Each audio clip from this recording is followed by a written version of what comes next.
আজকে যে আমাদের যে অনলাইন ক্লাস, আমাদের যে সেশন, সো এই সেশনটা আমি এখন শুরু করতে যাচ্ছি। তো তোমাদের লাস্ট ক্লাসে আমি যতটুকু শেষ করেছি, যতটুকু আমার মনে আছে, সেটা হচ্ছে তোমাদের রেজিস্ট্যান্স এবং টেম্পারেচার কোএফিসিয়েন্ট অন রেজিস্ট্যান্স, ততটুকু শেষ করেছি। এবং ওখানে আমরা অনেকগুলো ম্যাথমেটিক্যাল প্রবলেম সলভ করেছি, এবং কিছু ম্যাথমেটিক্যাল প্রবলেম আমি তোমাদেরকে দিয়েছি অলরেডি। এবং তোমরা ওই প্রবলেমগুলো তোমরা সলভ করার কথা। এবং দুই একটা ম্যাথমেটিক্যাল প্রবলেম আমি করে এটা মেসেঞ্জারেও দিয়ে দিয়েছি তোমাদের গ্রুপে। তো আই থিঙ্ক এগুলো নিয়ে তোমাদের কারো কোনো কনফিউশন বা কারো কোনো সমস্যা হওয়ার কথা না। সো তোমাদের যেটা কাজ সেটা হচ্ছে, যখনই মানে এটা হচ্ছে সবার জন্য কমন ইনস্ট্রাকশন, আমি আবারও বলছি সবার জন্য কমন ইনস্ট্রাকশন, সেটা হচ্ছে তোমাদের যে কাজ সেটা হচ্ছে, আমি যখনই তোমাদের কোনো কাজ দিব, তোমরা সেই কাজটা তোমরা একটা আলাদা ইউনিক খাতায়, ইউনিক, যেটা তোমরা অন্য কোনো কাজ করবে না, শুধু এই বেসিক ইলেকট্রিক্যালের এই কোর্স রিলেটেড কাজ করবে।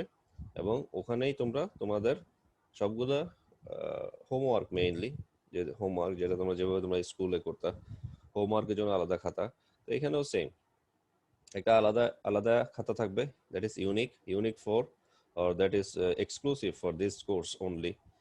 সো ওরকম একটা খাতার মধ্যে তোমরা তোমাদের এই কাজগুলো করবে, হোমওয়ার্কগুলো করবে, আমি যখন যেটা দিব এই হোমওয়ার্কগুলো তোমরা করে রাখবে।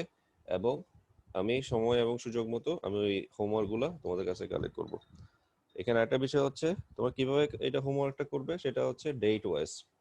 ধরো আমাদের আমাদের যেটা ফার্স্ট ক্লাস ছিল, আমাদের ফার্স্ট ক্লাস ছিল 14/9/2020। আমাদের সেকেন্ড ক্লাস হচ্ছে 20/9/2020। আর আমাদের আজকে থার্ড ক্লাস 27/9/27 ইনস্ট্যান্ট। সো এই যে ক্লাসগুলো, এই ক্লাসগুলো ডেট অনুযায়ী তোমাদের হোমওয়ার্কগুলো তোমরা পুট ডাউন করে রাখবা। তোমাদের যে ইউনিক কপিটা থাকবে সেই কপিতে, বা এই কোর্সের যে খাতাটা, সেটাতে তোমরা ওই তোমাদের প্রতিটা হোমওয়ার্ক নোট ডাউন করে রাখবা। সো ওই এই ইনফরমেশনটা সবার জন্য কমন। আর কিভাবে আমি কালেক্ট করব, কিভাবে আমি আহ, তোমাদের কাছ থেকে পাবো, সেটা আমি তোমাদেরকে পরে জানিয়ে দিব। যদি আমাদের পরিস্থিতি আদৌ কোনো ইমপ্রুভ না করে, অর্থাৎ আমরা যদি এভাবেই ক্লাস নিতে হয়, তখন তোমাদের কাছ থেকে আমি একভাবে কালেক্ট করব। আর যদি আমরা আমাদের সাথে দেখা হয়ে যায়, আমাদের সাথে দেখা হওয়ার সুযোগ ক্রিয়েট হয়, ভার্সিটিতে আমরা যেতে পারি, ক্যাম্পাসে যেতে পারি, লাইভ ক্লাস করতে পারি, একজন একজনের সাথে দেখা হতে পারে, তখন তো স্বাভাবিকভাবে তোমাদের কাছ থেকে আমি তোমাদের কাছে হাতে হাতে নিয়ে ফেলবো। Is it okay? সো আমি নিশ্চয়ই তোমাদেরকে বোঝাতে পেরেছি। অনলাইন ক্লাস চলাকালীন অবস্থায় যদি অনলাইন ক্লাস চলে, আমাদের ভার্সিটি যদি অক্টোবর 3 তারিখ পর্যন্ত আপাতত বন্ধ আছে, মানে ভার্সিটিতে গিয়ে বা ক্লাস, স্কুল কলেজ ইউনিভার্সিটি সব বন্ধ থাকবে, অনলাইন ক্লাস চলবে। সো যেহেতু লাইভ আমরা যেতে পারছি না, যে লাইভ বা ভার্সিটিতে আমরা ক্যাম্পাস যেতে পারছি না, সো সেক্ষেত্রে এখন তো ওভাবে খাতা বা অ্যাসাইনমেন্ট বা তোমাদের কপিগুলো, হোমওয়ার্কগুলো তো ওভাবে হাতে হাতে নেওয়া পসিবল না। আর যদি অনলাইন ক্লাস চলে, এই অবস্থায় আমরা কিভাবে অনলাইনে এটা কালেক্ট করতে পারি, সেটা তখন আমি তোমাদেরকে বলবো পরে। সো এটা ছিল কমন ইনস্ট্রাকশন, এই জিনিস সবাই মাথায় রাখবে। এবং এই হোমওয়ার্ক যেটাই আমি দিচ্ছি, এখানে কোনো অপশন নাই, হোমওয়ার্কগুলোতে কোনো অপশন নাই। আমি হোমওয়ার্কগুলো সবগুলো হোমওয়ার্কই তোমাদের করতে হবে। এবং আরেকটা ইম্পর্টেন্ট বিষয় হচ্ছে, সবাইকেই করতে হবে। আমি একজনকে, শুধুমাত্র একজনকে বলছি না, আমি সিআরকে দায়িত্ব দিলাম, আমি অর্ণবকে দায়িত্ব দিলাম, ইট ইট ডাজন্ট মিন যে এটা শুধু অর্ণবকেই করতে হবে। এটা আমার এখানে যারা স্টুডেন্ট আছো, ছেলে মেয়ে, সবাইকে তোমাদের এই কাজগুলো করতে হবে, কমন। এই ইনস্ট্রাকশন এখন যেটা বললাম, যে এই ইনস্ট্রাকশনটা যেরকম সবার জন্য কমন, সেরকম আমি যে কাজগুলো দিই ইউজুয়ালি প্রতিদিন, প্রতিদিন মানে সপ্তাহে তো একদিনই আমার ক্লাস, তো প্রতিটা ক্লাস আমি যে কাজগুলো দিই সেই কাজগুলো তোমাদের সবার জন্যই কমন। অর্থাৎ এই কাজগুলো তোমাদের সবাইকেই ইন্ডিভিজুয়ালি করতে হবে। 5 জন মিলে, 10 জন মিলে একটা হোমওয়ার্ক করবা তা না, বা 5 জন মিলে, 10 জন মিলে আমি 5টা প্রবলেম দিছি, ওগুলো 5 জন বা 10 জন মিলে করবা তা না। ইন্ডিভিজুয়ালি আমি যদি 5টা প্রবলেম দিই, তাহলে ইন্ডিভিজুয়ালি সবাইকেই 5টা করেই প্রোগ্রাম করতে হবে, বা 5টা করেই প্রবলেম করতে হবে, প্রবলেম সলভ করতে হবে। So I think, I expect যে তোমরা এটা বুঝতে পেরেছো। আমি আমি সরাসরি আর কথা না বাড়িয়ে আমাদের আজকের স্ক্রিন শেয়ারিং এ চলে যাই। আমি প্রথমে লাস্ট ক্লাসের কন্টিনিউশন থেকে একটু তোমাদেরকে বলার চেষ্টা করি। দেখো, লাস্ট ক্লাসে আমরা যেটা নিয়ে আলোচনা করেছিলাম মেইনলি, আমি একটু বলি। আমরা লাস্ট ক্লাসে এইখানে ছিলাম, এক্সাম্পল 1.21-এ, তাই না? সো एग्जांपल 1.21টা এখানে যেভাবে করে দেয়া আছে আমার যতটুকু মনে পড়ে এই প্রোগ্রাম এই প্রবলেমটা एग्जांपल 1.21 এই প্রবলেমটা আমি একটু ইজিয়েস্ট ওয়েতে সলভ করে দিয়েছিলাম। আই থিংক ওই ইজিয়েস্ট ওয়েতে তোমাদের বুঝতে কারো কোনো অসুবিধা নাই আছে কি? না স্যার। ওকে, এটা মেসেঞ্জারে কিন্তু দেয়া আছে, এটা ছবি তুলে, এটা আমার হাতে হাতে করা, এটা আমার হাতে করা একটা খাতায়, ওখানে এটা ছবি তুলে আমি মেসেঞ্জারে দিয়েছি। তো আই থিংক এটা তোমাদের বুঝতে কোনো অসুবিধা নাই। আর এখানে কিছু টিউটোরিয়াল প্রবলেম আছে, অর্থাৎ এক্সারসাইজ টাইপের কিছু প্রবলেম আছে, এগুলো আমি তোমাদেরকে পরে দিব। এগুলো তোমরা আগামীতে বা পরবর্তীতে করবে। এগুলাও টাফ কিছু না, জাস্ট যে এক্সাম্পল গুলো তোমরা করে আসছো সেই এক্সাম্পল গুলোর মতোই আমি কিছু প্রবলেম দেওয়ার চেষ্টা করব। এখানে কিছু টাফ প্রবলেম আছে, যে যে যে টাফ প্রবলেম গুলো আমি তোমাদেরকে দিব না। যেগুলো তোমরা করেছো বা যেগুলো তোমাদের জন্য এক্সাম্পলের সাথে রিলেটেড, ওইরকম এক্সারসাইজ থেকেই প্রবলেম আমি তোমাদেরকে দিব। আচ্ছা, ওহমস ল আমরা লাস্ট ক্লাসে দেখে ফেলেছি। ওহমস ল নিয়ে কারো কোনো কনফিউশন নাই আছে কি? I expect no sir. Okay. এবং ওহমস ল থেকে যেমন এই যে ওহমস লতে কনস্ট্যান্ট কে? ওহমস লতে কনস্ট্যান্ট হচ্ছে আর, তাই না? এবং আর এর উল্টা হচ্ছে কন্ডাক্টেন্স। আমরা কন্ডাক্টেন্স নিয়েও লাস্ট ক্লাসে আমরা আলাপ করেছি, আলাপ করেছি। সো আমি একটু এটা আমি তোমাদেরকে বলতে চাই,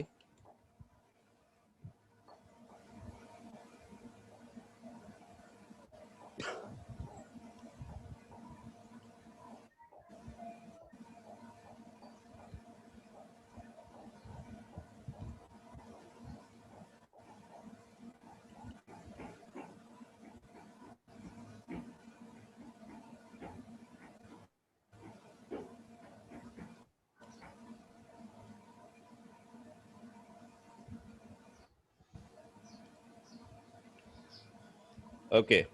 সো ওহমস ল নিয়ে আই থিংক আর কোনো সমস্যা নাই। আর আমার স্ক্রিন শেয়ারিংটা সবাই দেখতে পাচ্ছো? Yes sir. জি স্যার। ওকে, আমি কি স্ক্রিনটা একটু বড় করব?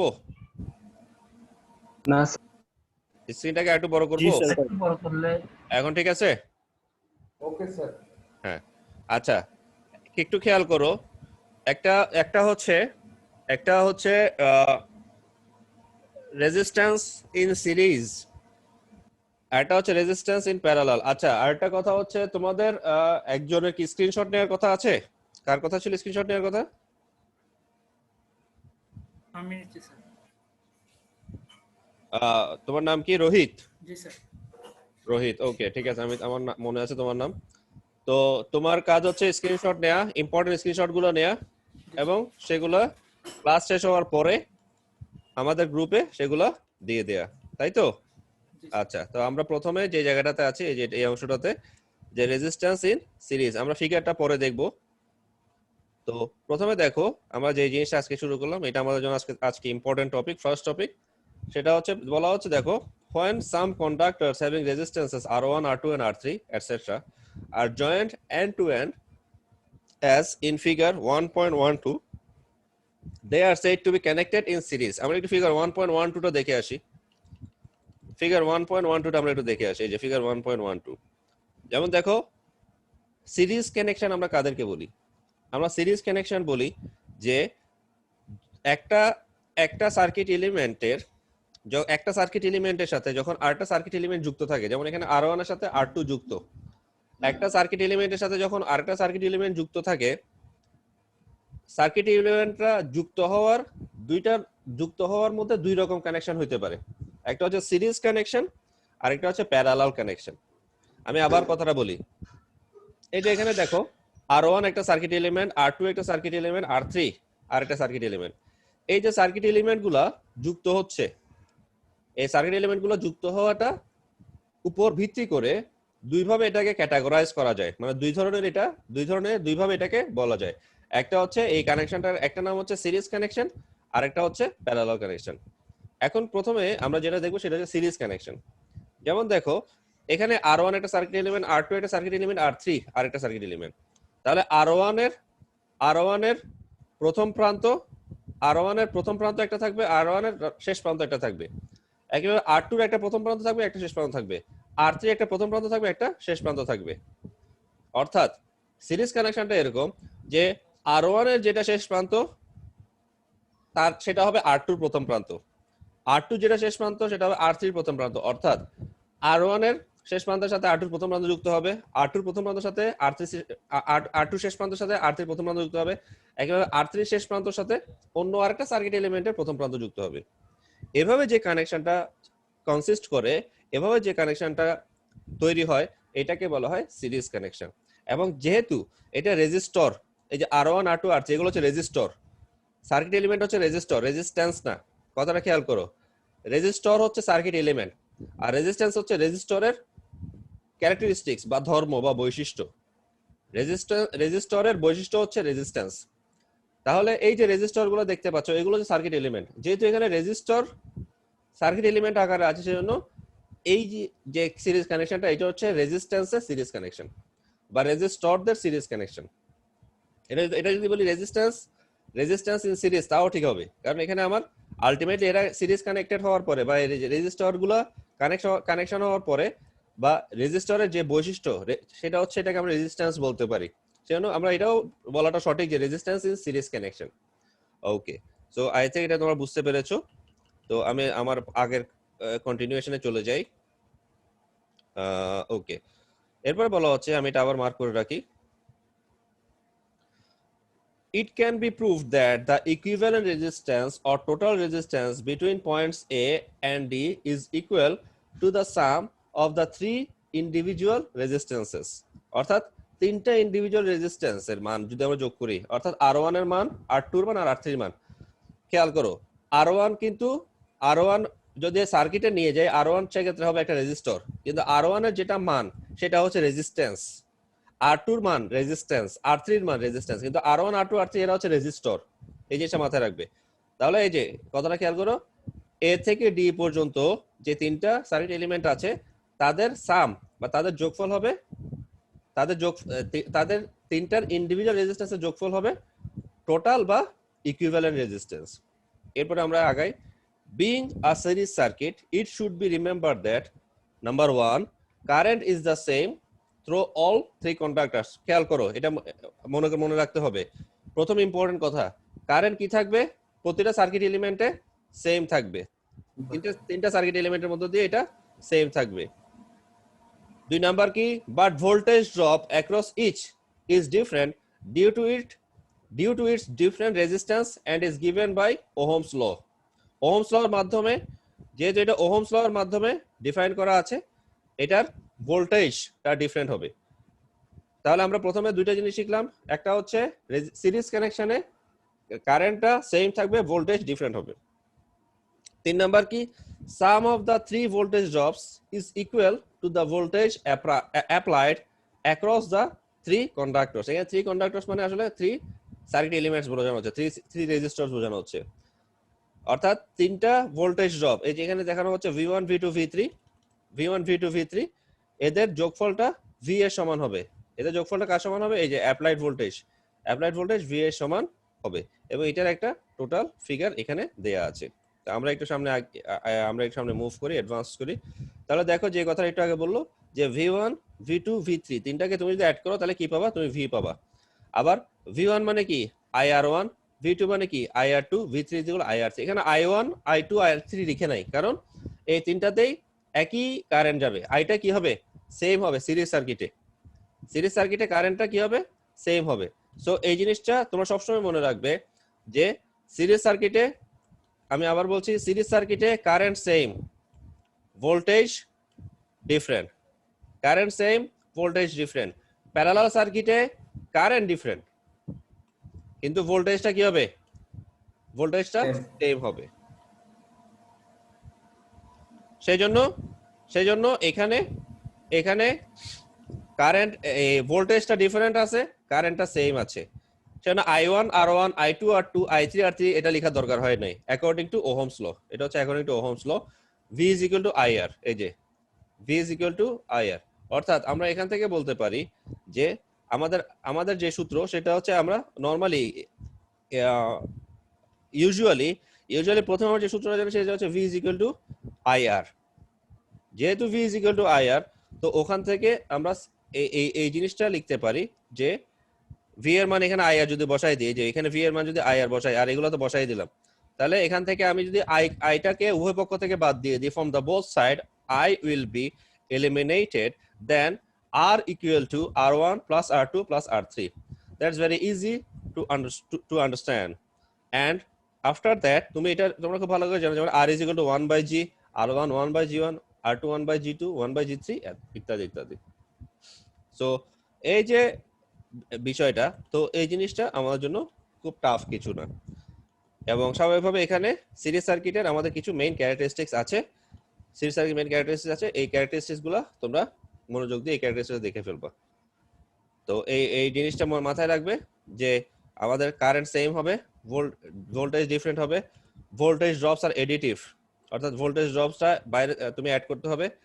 Applied voltage result some of different voltage drops, এই যে এটা এই কথাটা বলছে, এই যে অ্যাপ্লাইড ভোল্টেজ হচ্ছে V, আর ডিফারেন্ট ভোল্টেজ ড্রপস হচ্ছে V1 V2 V3, এদের যোগফল হচ্ছে এটা। আর রেজিস্ট্যান্সেস আর এডিটিভ, অর্থাৎ রেজিস্ট্যান্স বাড়তি অ্যাড করা যাবে, পাওয়ারস আর এডিটিভ, পাওয়ার ওরা বাড়তি অ্যাড করা যাবে। সো তোমাদের নিশ্চয়ই মনে আছে আমি যখন তোমাদেরকে ওহমস ল দেখাচ্ছিলাম, তো ওহমস ল দেখানোর সময় তোমাদেরকে আমি ওহমস ল এর সাথে পাওয়ার রিলেশন দেখাইছিলাম, মনে আছে কি তোমাদের? ওহমস ল এর সাথে পাওয়ারের Yes, রিলেশন, sir. জি স্যার Yes, sir. পাওয়ার রিলেশন থেকে আমরা তিনটা সূত্র বের করতে পারি। সূত্রগুলো কি মনে আছে? Yes, sir. সূত্রগুলো হচ্ছে P is equal to VI, P is equal to VI, P is equal to I square R, P is equal to V square by R। অর্থাৎ এই যে আমাদের যে সিরিজ কানেকশন, এখানে পাওয়ারেরও একটা ফ্যাক্টর আছে। তাহলে তোমরা এই যে সিরিজ সার্কিটের যে ক্যারেক্টারিস্টিক্স গুলো তোমরা সেগুলো এখান থেকে দেখে ফেলবে। এবার আসো আমরা ভোল্টেজ ডিভাইডার রুলে যাওয়ার আগে প্যারালালটা, সিরিজ রেজিস্ট্যান্স ইন প্যারালালটা দেখে ফেলি। ভোল্টেজ ডিভাইডার রুলে আমরা পরে যাব। তো রেজিস্ট্যান্স ইন প্যারালাল এটা আমাদের আরেকটা ইম্পর্টেন্ট আমাদের টপিক। সো এটা আর আমি তোমাদেরকে ইলাবোরেটলি বলবো না, যে তিনটা কথা আছে সেই তিনটা কথা তোমরা জানো। যে এখানে কি হবে, তোমার এখানে কারেন্ট কি হবে, কারেন্টটা ডিফারেন্ট হবে, ভোল্টেজটা কি হবে, Same. ভোল্টেজটা সেম হবে, আর টোটাল কারেন্ট হবে সেপারেট কারেন্টের যোগফল। Good. টোটাল কারেন্ট হবে সেপারেট কারেন্টের যোগফল। কারণ এখানে এই যে আই ফিগারটা খেয়াল করো, আইটা I1 I2 I3 তিন ভাগে ভাগ হয়ে যাবে, অর্থাৎ আইটা R1 এর জন্য একটা, R2 এর জন্য একটা, R3 এর জন্য একটা, তিন ভাগে ভাগ হয়ে যাবে। কিন্তু দেখো R1 এর ফার্স্ট এন্ড মানে ফার্স্ট টার্মিন, R1 এর যে ফার্স্ট পয়েন্ট, R2 এর ফার্স্ট পয়েন্ট, R3 এর ফার্স্ট পয়েন্ট কমন, এই যে এটা। একইভাবে R1 এর ফাইনাল পয়েন্ট, R2 এর ফাইনাল পয়েন্ট, R3 এর ফাইনাল পয়েন্ট কমন। অর্থাৎ তিনটা সার্কিট এলিমেন্টের ইনিশিয়াল পয়েন্ট একটা টার্মিনালে যুক্ত, ফাইনাল পয়েন্ট আরেকটা টার্মিনালে যুক্ত। তার মানে এদের ভোল্টেজটা সবসময় সেম থাকবে। আর প্যারালাল কানেকশন কোনটাকে বলবো, যদি অনেকগুলো সার্কিট এলিমেন্ট থাকে যাদের প্রথম প্রান্ত একটা নির্দিষ্ট পয়েন্টে এবং শেষ প্রান্ত অন্য আরেকটা নির্দিষ্ট পয়েন্টে কমন অবস্থায় থাকে, কমন থাকে। এই কথাটা মনে থাকবে, common. if two or more, এই কথা এভাবে বলতে পারি, if two or more circuit elements are connected in such a way that their initial point is common in one terminal and their final point is common to another terminal of the circuit, of any circuit, the circuit will be called a parallel circuit, or the circuit will be called the resistors parallel circuit. That means আমরা এই সার্কিটটা শুধুমাত্র circuit element হচ্ছে রেজিস্টরদেরকে নিয়ে, তো আমরা এটা বলবো যে রেজিস্টরদের যে যতগুলো রেজিস্টর আছে তাদের প্যারালাল সার্কিট। বা আমরা এই কথাটাও বলতে পারি যে রেজিস্ট্যান্সেস ইন প্যারালাল, যখন এদের মান বসাবো R1 এর মান R2 এর মান, তখন আমরা বলবো রেজিস্ট্যান্সেস ইন প্যারালাল। এবং সেটার ভিত্তি করে যখন আমরা বলছিলাম রেজিস্ট্যান্সেস ইন সিরিজ, যখন সিরিজ বলছিলাম তখন বলছিলাম যে এদের মান হবে সবগুলোর আলাদা আলাদা রেজিস্ট্যান্সের যোগফল। টোটাল রেজিস্ট্যান্স বা ইকুইভ্যালেন্ট রেজিস্ট্যান্স হবে সবগুলো রেজিস্ট্যান্সের আলাদা মানের যোগফল। That means R is equal to R1 plus R2 plus R3। কিন্তু যখন আমরা বলবো রেজিস্ট্যান্সেস ইন প্যারালাল, তখন এদের মানটা হবে reciprocal of রেজিস্ট্যান্সেস।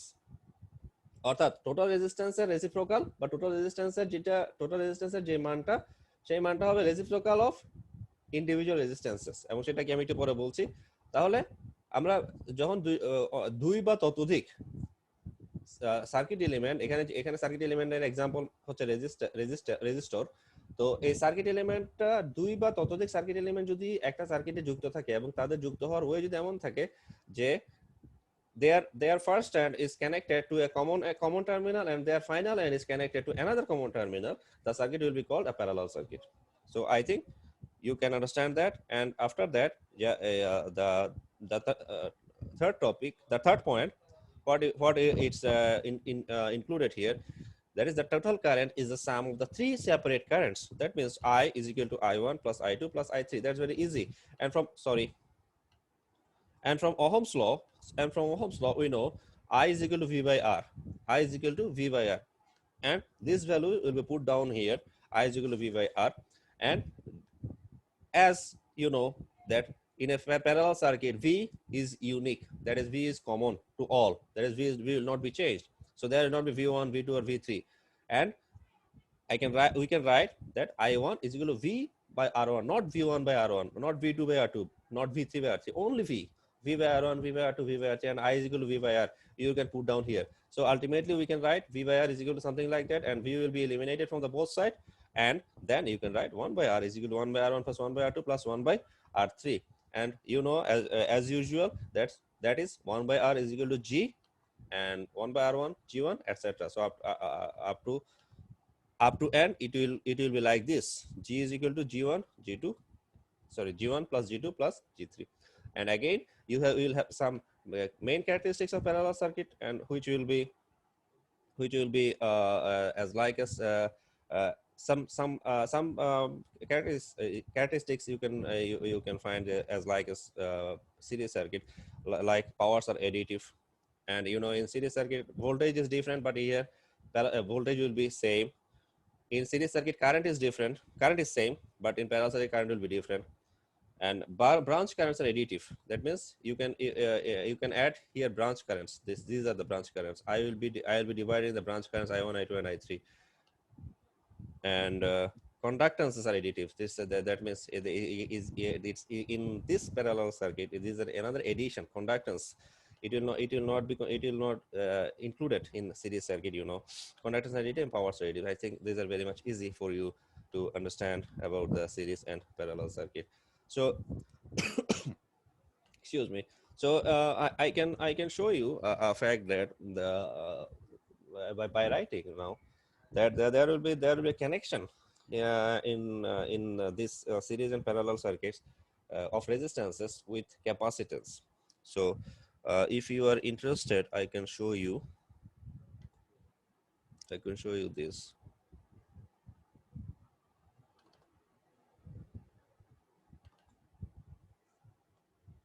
And you know very well about this. Excuse me.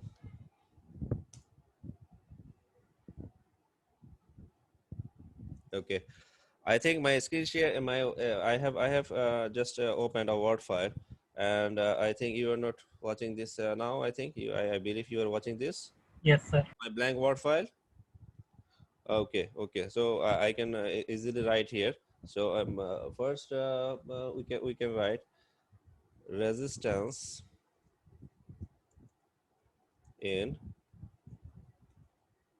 series. Then I will show you resistances in parallel.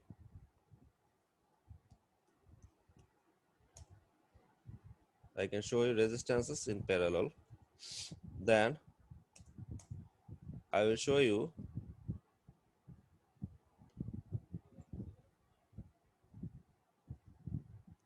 capacitances in series and capacitances in capacitances in parallel. So the fact is, যেটা আমি তোমাদেরকে বলতে চাচ্ছিলাম যে আমরা আসলে capacitance নিয়ে এখনো পড়ালেখা করি নাই। সো ক্যাপাসিট্যান্স আমরা পরে পড়বো, সেটা আরো দুই একটা চ্যাপ্টার পরে। সো বাট ওই জিনিসটা এবং কনসেপ্টটা তোমাদের পরবর্তী কাজে লাগবে। এবং এই জিনিসটাই, এবং এখানে আমি যেটা তোমাদেরকে আমি লিখে দিব, এটা তোমরা স্ক্রিনশট স্বাভাবিকভাবে রেখে দিবা। এবং এটাই তোমাদের পরবর্তীতে ক্যাপাসিট্যান্সের, যখন আমরা ক্যাপাসিট্যান্স নিয়ে পড়ালেখা করবো, এই টপিক নিয়ে পড়ালেখা করবো, এই সেম কনসেপ্টটা ওখানে তোমাদের জন্য কাজে লাগবে। সো আমি এখানে একটা ইকুয়েশন অ্যাড করি, just adding an equation here. So in this equation, that's very easy to write.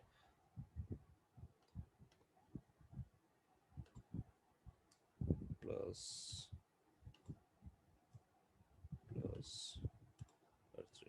So we are taking three resistors here, R1, R2, and R3. You know, we are taking just three resistors here, and these are the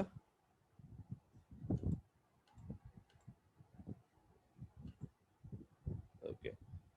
So I am taking here another equation, and these will be the reciprocals equal to plus I am just taking the backbone first, then I will write the number here and the resistors, sorry,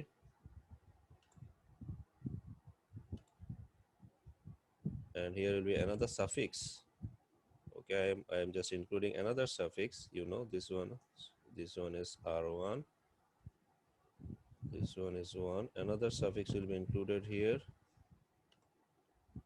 another suffix will be included here. So you can show here, sorry,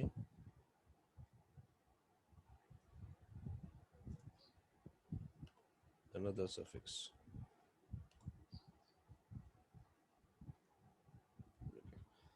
So I think you can understand from this. তাহলে দেখো এখানে যে জিনিসটা আমাদের জন্য very easy, সেটা হচ্ছে যে আমরা এখান থেকে যে জিনিসটা দেখতে পাই, রেজিস্ট্যান্সের সিরিজ কানেকশন, রেজিস্ট্যান্সের প্যারালাল কানেকশন, তাই না? অর্থাৎ এই মাত্র জাস্ট আমরা 10 মিনিট আগে যে দুইটা টপিক আমরা কভার করে ফেললাম, সেই দুইটা আমরা এখানে এভাবে লিখে ফেললাম, রেজিস্ট্যান্সেস ইন সিরিজ, রেজিস্ট্যান্সেস ইন প্যারালাল। এখন খুব দ্রুততার সাথে আমরা যে জিনিসটা দেখে ফেলবো সেটা হচ্ছে প্রথমে ক্যাপাসিট্যান্সেস ইন সিরিজ। যেটা তোমাদের মাথায় রাখতে হবে, ক্যাপাসিট্যান্সের সিরিজ কানেকশনটা হবে রেজিস্ট্যান্সের প্যারালাল কানেকশনের মতো। আর জাস্ট এখানে আমরা আর এর জায়গায় লিখবো সি, আর এর জায়গায় লিখবো সি।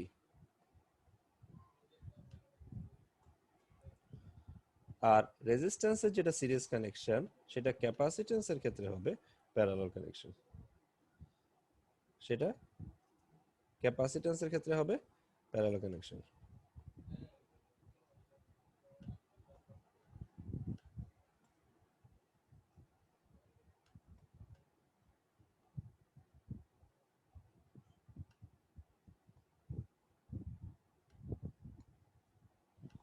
সো আই থিঙ্ক এটা তোমাদের বুঝতে কোনো অসুবিধা হওয়ার কথা না, তোমরা ইজিলি এটা বুঝতে পারবে।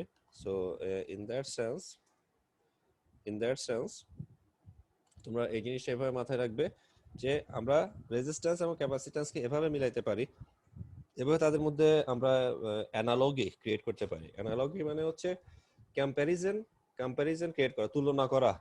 কিন্তু তুলনা করা মানে এটা নয় যে তাদের মধ্যে কোনো সবকিছু অমিল থাকবে বা সবকিছু মিল থাকবে, তা না। তুলনা করা মানে হচ্ছে কিছু মিল থাকবে, কিছু অমিল থাকবে, এটাকে বলা হয় অ্যানালজি, কম্পেয়ার করা।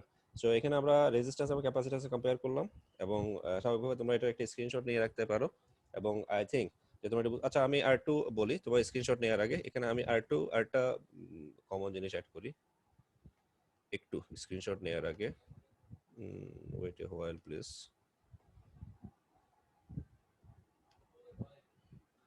আমি এখানে আরেকটা সাফিক্স নিয়ে আসি, যেহেতু এটা সিরিজ কানেকশন এবং রেজিস্ট্যান্সের ইকুইভ্যালেন্ট রেজিস্ট্যান্স বা টোটাল রেজিস্ট্যান্স, এটাকে আমরা টি দিতে পারি, আর টি। ওকে, কিন্তু আরেকটা ইজি ওয়ে আছে, তুমি এটাকে টি না দিয়ে তুমি দাও এস, আর এস, অর্থাৎ রেজিস্ট্যান্স ইন সিরিজ। আর এটাকে তুমি দাও, এটাকে তুমি আরেকটা সাফিক্স নিয়ে আসো, এটাকে আমরা দেব আরপি। ওকে, এটাকে সাফিক্স, ইংরেজিতে এটা একটা টার্ম ইউজ করা হয় সাফিক্স, সাফিক্স প্রিফিক্স এই ধরনের টার্মগুলো তোমরা জানো। তবে আমরা যখন কম্পিউটার সায়েন্সের ভাষায় বলি, বা আমরা যখন ওয়ার্ডের, এই যে আমরা ওয়ার্ডে বলছি, ওয়ার্ডে এটাকে বলে সাবস্ক্রিপ্ট, ওয়ার্ডে এটাকে বলে সাবস্ক্রিপ্ট। যে তোমরা দেখতে পাচ্ছ এই যে এই জিনিসটা, এখানে একটা ফাংশন আছে, দেখছো? জি স্যার। এটা হচ্ছে সাবস্ক্রিপ্ট, আর এটা হচ্ছে সুপারস্ক্রিপ্ট। এটা হচ্ছে, দেখো সবাই একটু খেয়াল করো, এই আমি নেওয়ার সাথে সাথে দেখো সুপারস্ক্রিপ্ট কথা চলে আসছে, দেখছো? জি স্যার। আবার আমি দেখো এখানে যখন এটা নিচ্ছি, কার্সরটা নিচ্ছি, কার্সরটা নেওয়ার পরে দেখো তোমার এখানে একটা একটা ছোট একটা নেম ব্লো করছে, সেটা হচ্ছে সাবস্ক্রিপ্ট। সো এভাবে প্রতিটারই তোমার আলাদা আলাদা, এখানে প্রতিটারই আলাদা আলাদা নাম আছে। যেমন তোমার এখানে এটা হচ্ছে সাবস্ক্রিপ্ট সুপার, মানে রাইট সাবস্ক্রিপ্ট সুপারস্ক্রিপ্ট, আর হচ্ছে লেফট সাবস্ক্রিপ্ট সুপারস্ক্রিপ্ট। সো এই জিনিসগুলো তোমরা মাথায় রাখবে, মনে রাখবে। সো যাই হোক, এটা জাস্ট আমি জানা, তোমাদেরকে জাস্ট জানার জন্য বললাম। তো আমাদের এখানে যেহেতু এটা রেজিস্ট্যান্স ইন প্যারালাল, তাহলে আমি এটা লিখবো আরপি। সেম এখানে আমি আরেকটা সাবস্ক্রিপ্ট নিয়ে আসি, এখানে একটা সাবস্ক্রিপ্ট নিয়ে আসি, এটা হচ্ছে সিরিজ। এখানে একটা সাবস্ক্রিপ্ট নিয়ে আসি, এটা হচ্ছে প্যারালাল। ওকে, সো তোমরা এখন চাইলে এখান থেকে তোমরা একটা স্ক্রিনশট নিয়ে রাখতে পারো।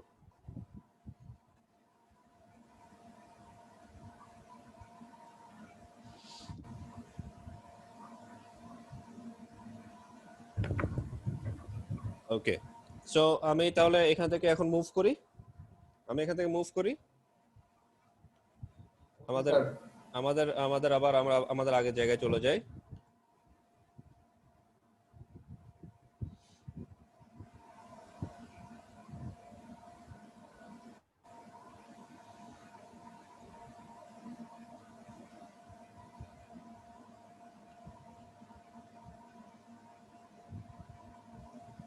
ওকে, আমি তোমাদেরকে এখন যে যে বইটা থেকে শেয়ার করছি সেটা হচ্ছে বয়েল স্টেট, এবং বয়েল স্টেটের রেজিস্ট্যান্সের এই যে এই কয়েকটা ম্যাথমেটিক্যাল প্রবলেম তোমরা অলরেডি সলভ করেছো। যেমন এই যে এই প্রবলেমটা এক্সাম্পল 3.7, এটা কি লাস্ট ক্লাসে দেখিয়েছিলাম? এক্সাম্পল 3.7 জি স্যার। তোমাদের নিশ্চয়ই মনে আছে। তো যাই হোক, এরপরে তোমরা আসো টেম্পারেচার ইফেক্টস। আমি তোমাদেরকে এই ভিএল থেরেজা থেকে এটা দেখিয়ে ফেলেছি, ইলাবোরেটে দেখিয়েছি, এবং অনেকগুলো ম্যাথমেটিক্যাল প্রবলেম সলভ করেছি, এবং আমি এগুলো তোমাদেরকে শো করছি না। তো আমি সরাসরি যে জায়গায় চলে যাচ্ছি সেটা হচ্ছে কন্ডাক্ট্যান্স।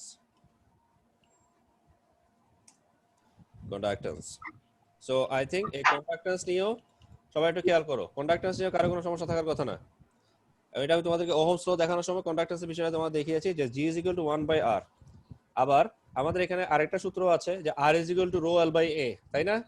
স্পেসিফিক রেজিস্ট্যান্স সাথে রিলেশন আছে না, R is equal to rho L by A আছে কিনা? yes sir R is equal to rho L by A, তাহলে R এর জায়গায় আসবে 1/g, এক্সকিউজ মি, R এর জায়গায় আসবে 1/g।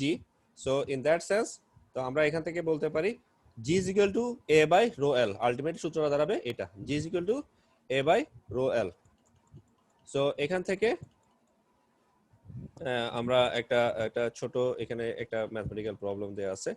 সো তোমরা এই জিনিসটা চাইলে সলভ করতে পারো। তো এটা টাফ কিছু না, জাস্ট আমাদের এখানে একটা একটা ইনিশিয়াল এবং একটা ফাইনাল একটা কন্ডাক্ট্যান্সের ভ্যালু দেওয়া আছে। বলা হচ্ছে যে what is the relative increase or decrease in conductivity of a conductor if the area is reduced by 30% and the length is increased by 40%, the resistivity is fixed।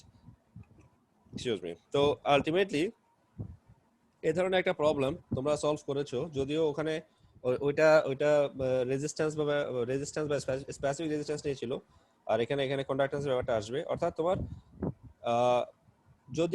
যদি area 30% reduce হয় আর length যদি 40% increase হয়, তারপরে এই ধরনের problem already কি আমরা VL থেরেজার বই থেকে করছি? জি স্যার। মনে আছে কি তোমাদের? জি স্যার। জাস্ট এই জিনিসটা যদি ধরতে পারো, এই ম্যাথমেটিক্যাল প্রবলেমটা আর কিছু নাই। তার মানে যদি এরিয়াটা 30% রিডিউস হয়, 30% রিডিউস হওয়া মানে কি? অর্থাৎ তোমাদের যেটা তোমার ফাইনাল যে কি বলা যায়, তোমার যেটা ফাইনাল ভ্যালু, সেই ফাইনাল ভ্যালুটা কি হবে? তোমার ফাইনাল ভ্যালুটা ইনিশিয়াল ভ্যালু এর 30% রিডিউস হবে, তাই তো? ফাইনাল ভ্যালুটা ইনিশিয়াল ভ্যালু 30% রিডিউস হবে। আর এটা এরিয়ার ক্ষেত্রে, লেংথের ক্ষেত্রে ফাইনাল ভ্যালুটা ইনিশিয়াল ভ্যালুর 40% ইনক্রিজ হবে, 40% ইনক্রিজ হবে, তাই তো? তার মানে যদি আমি কি এটা একটু ওয়ার্ডে আমি এটা একটু ডিটেইলসে বলবো নাকি তোমরা বুঝতে পারবা? বুঝতে পারবো। তাহলে খেয়াল করো, যদি যদি আমার ইনিশিয়াল এরিয়াটা A1 হয়, ফাইনাল এরিয়াটা A2 হয়, তাহলে আমরা বলতে পারি A2 is equal to A1 minus A1 এর 30%, তাই তো? A1 minus A1 এর 30%, তার মানে আলটিমেটলি কি দাঁড়াবে তোমার? এটা যদি আমি 30% মানে মাইনাস যেহেতু হচ্ছে, তাহলে তোমার 0.3 হচ্ছে, তাহলে 0.3 100 থেকে 0.3 মাইনাস করলে 0.7 কিনা? জি স্যার। Yes, sir. তাহলে 0.7 into A1, 0.7 into A1 is equal to হচ্ছে A2। এটা হচ্ছে এরিয়ার ক্ষেত্রে। আর লেংথের ক্ষেত্রে কি হচ্ছে, A1 এর 40% ইনক্রিজ হবে, যার মান হবে A2। তাহলে A1 প্লাস L1, আমি ভুল বলছি, L1 প্লাস L1 এর 40%, তাহলে আলটিমেটলি কি দাঁড়াবে? 40% মানে 0.4, তাহলে হবে L1 প্লাস L1 ইন্টু 0.4, তার মানে ফাইনালি দাঁড়াবে L1 into 1.4 is equal two L2। তাহলে দেখো, আমরা এবার একটু সলিউশনটা দেখি। আমাদের এটা হচ্ছে ইনিশিয়াল আর এটা হচ্ছে ফাইনাল, ওরা এখানে আই আর এন দিয়ে বোঝানো হচ্ছে। এই যে ইনিশিয়াল, ফাইনালটা হবে ইনিশিয়ালের এরিয়ার ক্ষেত্রে 0.7 টাইমস, আর লেংথটা হবে 1.4 টাইমস ইনিশিয়ালে। তো এখান থেকে আমরা খুব সহজে আমরা ফাইনালটা বের করে ফেলতে পারি। তাহলে এক্সাম্পল 3.14, এটা একটু মার্ক করো। এক্সাম্পল 3.14, আই বিলিভ সবাই বুঝতে পেরেছো। ওকে, সো আরেকটা কথা আমি একটু বলে ফেলি, সেটা হচ্ছে যেটা তোমরা জানো ওহম মিটার। তো ওহম মিটারটা কি করে? ওহম মিটারটা বিভিন্ন রেজিস্ট্যান্স এর মান বের করার জন্য, মানে রেজিস্টরের মান হচ্ছে রেজিস্টরের মানটা বের করার জন্য মেইনলি ওহম মিটার ইউজ করা হয়। এবং সেটা হচ্ছে এভাবে বের করা হয়, এই যে এটা একটা রেজিস্টর, দেখছো এটা একটা রেজিস্টরের এই যে দুই প্রান্তে ওই ওহম মিটারের দুইটা টার্মিনাল দুই প্রান্তের মধ্যে অ্যাড করা হয়, ফলে তখন এই জায়গাটাতে ওহম মিটারের একটা রিডিং দেখানো হয়। এটা হচ্ছে ওহম মিটারের কাজ। আচ্ছা আচ্ছা, তোমরা কি কালার কোডিং পড়ছো? Colour coding of resistance? না স্যার, আমাদের এইচএসসি তে সেটা ছিল না। ছিল না? ওকে, স্যার আর সেটা পড়েও বুঝতে পারিনি, হ্যাঁ পড়েও বুঝতে পারতেছি না। পরেও বুঝতে পারছো না? আচ্ছা ঠিক আছে, এটা আমি তোমাদেরকে, এটা বাকি থাকলো, এটা এখানে এটা খুব মানে আন্ডারস্ট্যান্ডেবলি এটা দেখানো হয় নাই, তো এটা আমি তোমাদেরকে ইজিলি দেখাবো। ওকে, আচ্ছা আমরা আমাদের নেক্সট টপিকটাতে যাই। সো আমি যেটা তোমাদেরকে আমি আগেও বললাম যে স্বাভাবিকভাবে তোমরা এখানে যে জিনিসটা দেখতে পাচ্ছ, একইভাবে ওহমস ল আবারও আসছে। সো এটা আলটিমেটলি তোমাদের ব্যাপার, যে এটা আমি তোমাদেরকে প্রথমে বলছি যে তুমি যখন কোনো কিছু পড়বে, এটা তুমি কোন কাছ থেকে পড়বে, কোন সোর্স থেকে পড়বে, এটা তোমার ব্যাপার। তুমি কি যেমন আমি তোমাদেরকে দুইটা সোর্স অলরেডি দিয়ে দিয়েছি, একটা হচ্ছে ভিএল থ্রেড, একটা হচ্ছে ভয়েল স্ট্যাট। এখন এটা তোমাদের স্বাধীনতা আছে তোমরা কোন জায়গা থেকে পড়বে, বাট ইম্পর্টেন্ট বিষয় হচ্ছে তোমরা যেখান থেকে পড়ো না কেন, তোমরা সঠিকটা পড়াটা খুব জরুরি। Is it clear? সঠিকটা পড়তে হবে এবং বুঝতে হবে, এবং এরপরে বাকিটা তুমি যেখান থেকে পড়ো অসুবিধা নেই, কিন্তু সঠিকটা পড়বা এবং লেখার সময় সঠিকটা লিখতে হবে। সো এখানে ওহমস লর একটা এখানে বিষয় আছে। তো ওহমস লতে আমরা ইউজুয়ালি জানি যে ওহমস লতে টোটাল তিনটা জিনিস থাকে, তিনটা অবজেক্ট থাকে। একটা হচ্ছে ভোল্টেজ, একটা হচ্ছে কারেন্ট, একটা হচ্ছে রেজিস্ট্যান্স, ঠিক কিনা? আমি আবার বলছি, দেখো খেয়াল করো এবং মিলাও। Voltage, current, resistance. অর্থাৎ এখানে ভোল্টেজ হচ্ছে ইফেক্ট, কারেন্ট হচ্ছে কজ, রেজিস্ট্যান্স হচ্ছে অপোজিশন। তাই না? রেজিস্ট্যান্স তো বোঝা যাচ্ছে, ঠিক না? রেজিস্ট্যান্স তো অপোজিশন, অলওয়েজ অপোজিট, রেজিস্ট্যান্স সবসময় অপোজ করে। এটা ইজিলি বোঝা যাচ্ছে। আর কারেন্টটা হচ্ছে কি? কজ মানে যে কারণে এটা হচ্ছে ঘটছে, আর ইফেক্ট অর্থাৎ অ্যাপ্লাইড ভোল্টেজ। বাইরের সোর্সের থেকে কোনো যদি ইফেক্ট ক্রিয়েট করা না হয়, কোনো ইফেক্ট দেওয়া না হয়, তাহলে কি কারেন্ট যাবে? কারেন্ট যাওয়া আসা করবে? ফ্লো অফ চার্জ বা ইলেকট্রন ফ্লো হবে? ও স্যার। হবে না। আর অপোজিশন হচ্ছে রেজিস্ট্যান্স। অপোজিশন মানে কিরকম? এটা মেইনলি ডিপেন্ড করে কিসের উপরে? কন্ডাক্টরের ম্যাটেরিয়ালের উপরে। কন্ডাক্টরের ম্যাটেরিয়াল যদি কন্ডাক্টরটা অনেক বেশি ন্যারো হয়, ন্যারো মানে সরু হয়, তাহলে কারেন্ট চলাচলে বাধাগ্রস্ত হবে কিনা? যদি কন্ডাক্টরটা অনেক বেশি ওয়াইড হয়, এটা উইথ যদি অনেক বেশি থাকে, তাহলে কারেন্ট চলাচল কি প্রশস্ত হবে কিনা? Yes, sir. কারেন্ট চলাচলটা স্মুথ হবে কিনা? ঠিক আছে, তার মানে এটা হচ্ছে অপোজিশন। অপোজিশনটা বোঝানো হচ্ছে এটা তোমার রেজিস্ট্যান্স। তো এই যে কথাটা এখানে বলা হচ্ছে, এই কথাটা এখানে বলা হচ্ছে যে তোমার মেইনলি দ্য ফ্যাক্ট, এই কথাটা এখানে বলা হচ্ছে আমাদের যে জিনিসটা তোমাদের মাথায় রাখতে হবে যে flow of charge or current, that is, সেটা হচ্ছে কজ। আর এখানে সরি মেবি না, v equal to oh sorry my mistake, sorry. So effect, এখানে effect আমরা সূত্র যদি বলি, এখানে I is equal to v by r, sorry, it was my mistake. I is equal to v by r, I is equal to v by r. So I is the effect and cause, যে কারণে এটা হচ্ছে সেটা হচ্ছে potential difference বা voltage, applied voltage. আর opposition resistance, that's easy. তাহলে দেখো এখানে বলা হচ্ছে every conversion of energy from one form to another can be related to this equation, মানে ইকুয়েশন থেকে বলা হচ্ছে in electric circuits the effect we are trying to establish is the flow of charge or current. Effect হচ্ছে flow of charge, that is current. The potential difference or voltage between 2 points is the cause, there is pressure, and the opposition is the resistance encountered. এটার খুব সুন্দর একটা example এভাবে দেওয়া হয়, analogy এভাবে দেওয়া হয় যে সেটা হচ্ছে for the simplest electric circuit is the water hose. Water হোজের একটা সার্কিট, একটা एग्जांपल এখানে দেওয়া হয়। An excellent analogy for the simplest of electrical circuits is the water in a hose connected to a pressure valve. Water in a hose connected to a pressure valve. একটা pressure valve দিয়ে যদি তুমি একটা water in a hose connected করো, তখন সেটাকে আমরা কি করতে পারি? সেটাকে আমরা একটা ওহমস ল এর এই যে অ্যানালজি, এটার সাথে ওহমস লটাকে নিয়ে আসতে পারি। এবং স্বাভাবিকভাবে যে ওয়াটারটা যাচ্ছে সেটা স্বাভাবিকভাবে কারেন্ট বা electrical charge of flow of charge. আর তুমি যেটা দিয়ে তুমি এখানে প্রেসার ভালভ মানে তুমি এটা তুমি একটা প্রেসার দিচ্ছ, একটা কজ, এই যে খেয়াল করো, এই যে কজ মানে হচ্ছে প্রেসার।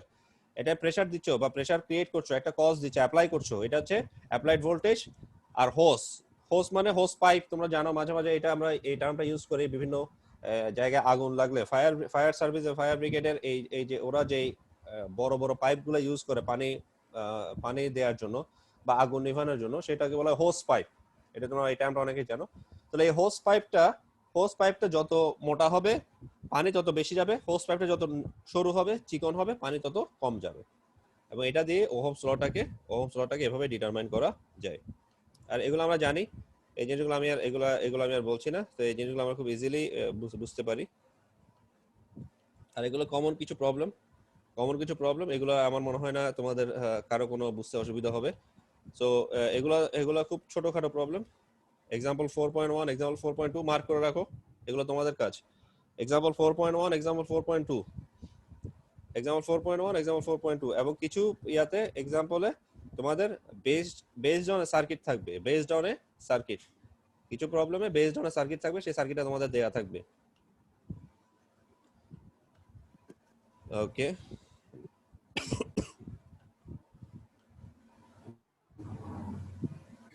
আর এটা তোমরা জানো যে এখানে যেমন তোমাদের রেজিস্টর দেয়া আছে, রেজিস্টর কিলো ওহমে দেয়া আছে, এটাকে তোমরা ওহমে নিয়ে যাবা।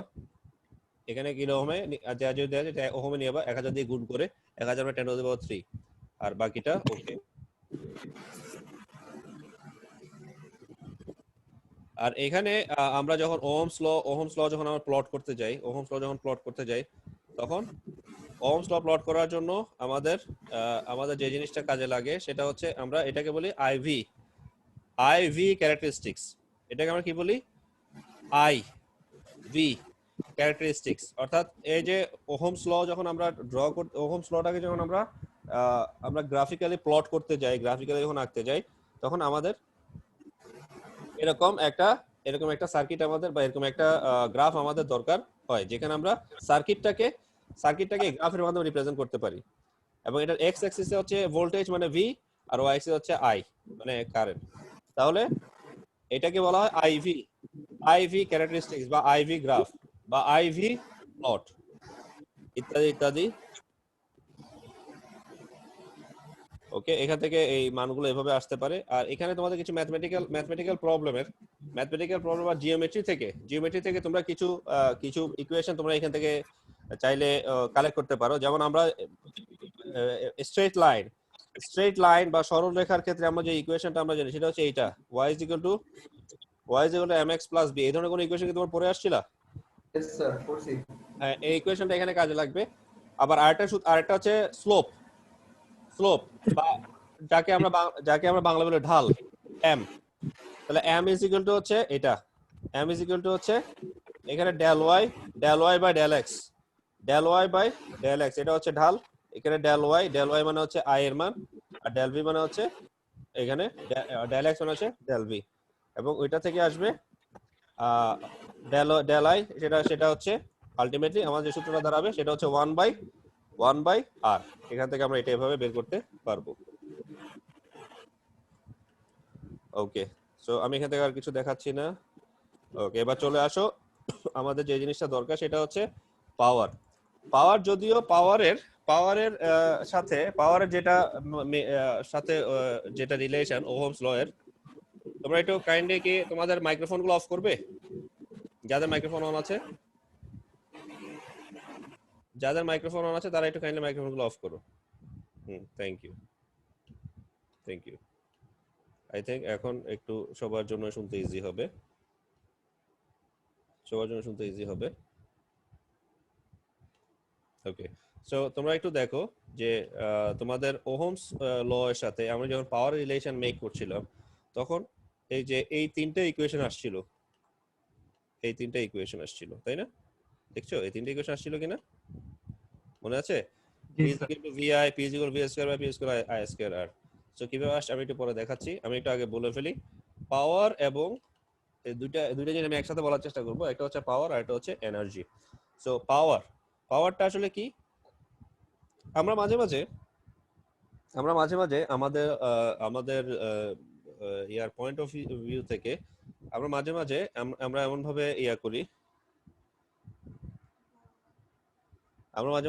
বলার চেষ্টা করি যে এনার্জিটাই আসলে পাওয়ার বা পাওয়ারটাই এনার্জি। দুইটার মধ্যে আমরা ডিফারেন্সিয়েট করি না। কিন্তু আমরা যখন ফিজিক্সের পয়েন্ট অফ ভিউ থেকে বা আমরা যখন এই যে এখানে পড়বো, তখন আমরা আসলে স্পেসিফিক্যালি আমাদেরকে দুইটার মধ্যে ডিফারেন্স ক্রিয়েট করতে হবে। এখানে ওই যে আগে একটু যে কথাটা বলছিলাম, একটা টার্ম ইউজ করছিলাম অ্যানালজি। এটা অ্যানালজি না, বা এখানে অ্যানালগাস কোনো ফ্যাক্টর কাজ করবে না। মানে কিছু মিল থাকবে কিছু অমিল থাকবে তা না, স্পেসিফিক ডিফারেন্স থাকবে, কোনো মিল নাই। পাওয়ার এবং এনার্জি কমপ্লিটলি ডিফারেন্ট দুটো জিনিস, এদের মধ্যে কোনো মিল নাই।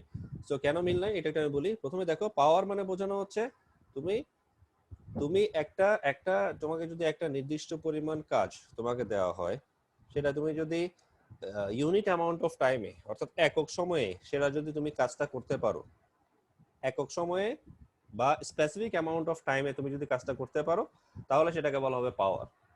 আর এনার্জিটা হচ্ছে কি, এখানে কোনো একটা নির্দিষ্ট সময় না, তুমি কত বেশি কাজ করতে পারো, অর্থাৎ তোমার কাজ করার যে এবিলিটি, তোমার কাজ করার যে সামর্থ্য বা যোগ্যতা, যার সামর্থ্য বা যোগ্যতা যত বেশি তার এনার্জি তত বেশি। এটা হচ্ছে ফিজিক্সের পয়েন্ট অফ ভিউ থেকে এনার্জি ডেফিনেশন। আর পাওয়ার হচ্ছে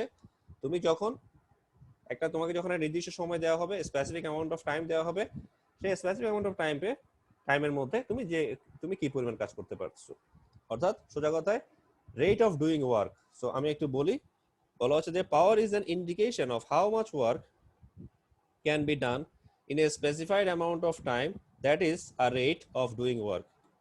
বলা হচ্ছে for instance a large motor has more power. আচ্ছা, আমি এটা পুরোটা মার্ক করি। ওকে, এতটুকু তো বললাম। For instance a large motor has more power than a small motor because একটা বড় মোটরের পাওয়ার একটা ছোট মোটর থেকে বেশি হয়। কেন?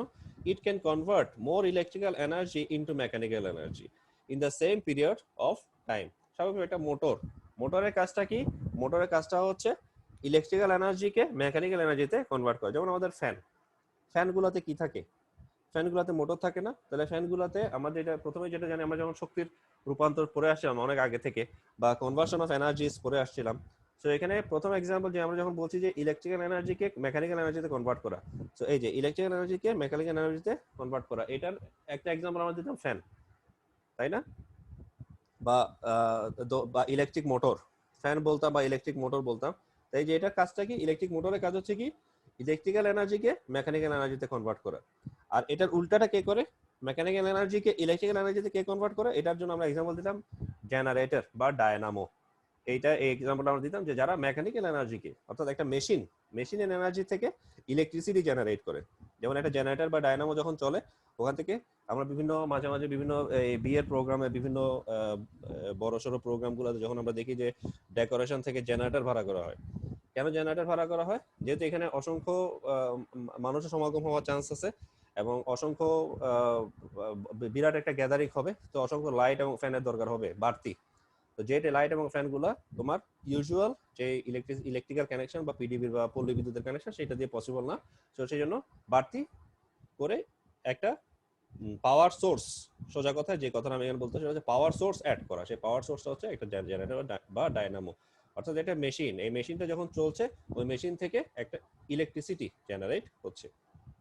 So since converted energy is measured in joules and time in seconds, আমরা জানি যে তুমি যে কাজ করছো সেই কাজের এককটা কি, বা তুমি যে কনভার্ট করছো এনার্জিকে এক এনার্জি থেকে আরেক এনার্জিতে কনভার্ট করছো। কারণ আমরা জানি যে এনার্জির কনভার্সন পসিবল, কিন্তু পাওয়ারের কনভার্সন কখনোই পসিবল নয়। পাওয়ারের মধ্যে তো যেহেতু এনার্জি আছে, তো এনার্জির কনভার্সনটা হয়, পাওয়ারের কনভার্সন কখনো হয় না।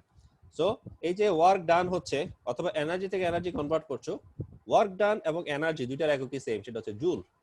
আর রেট অফ ডুইং ওয়ার্ক বলা হচ্ছে রেট।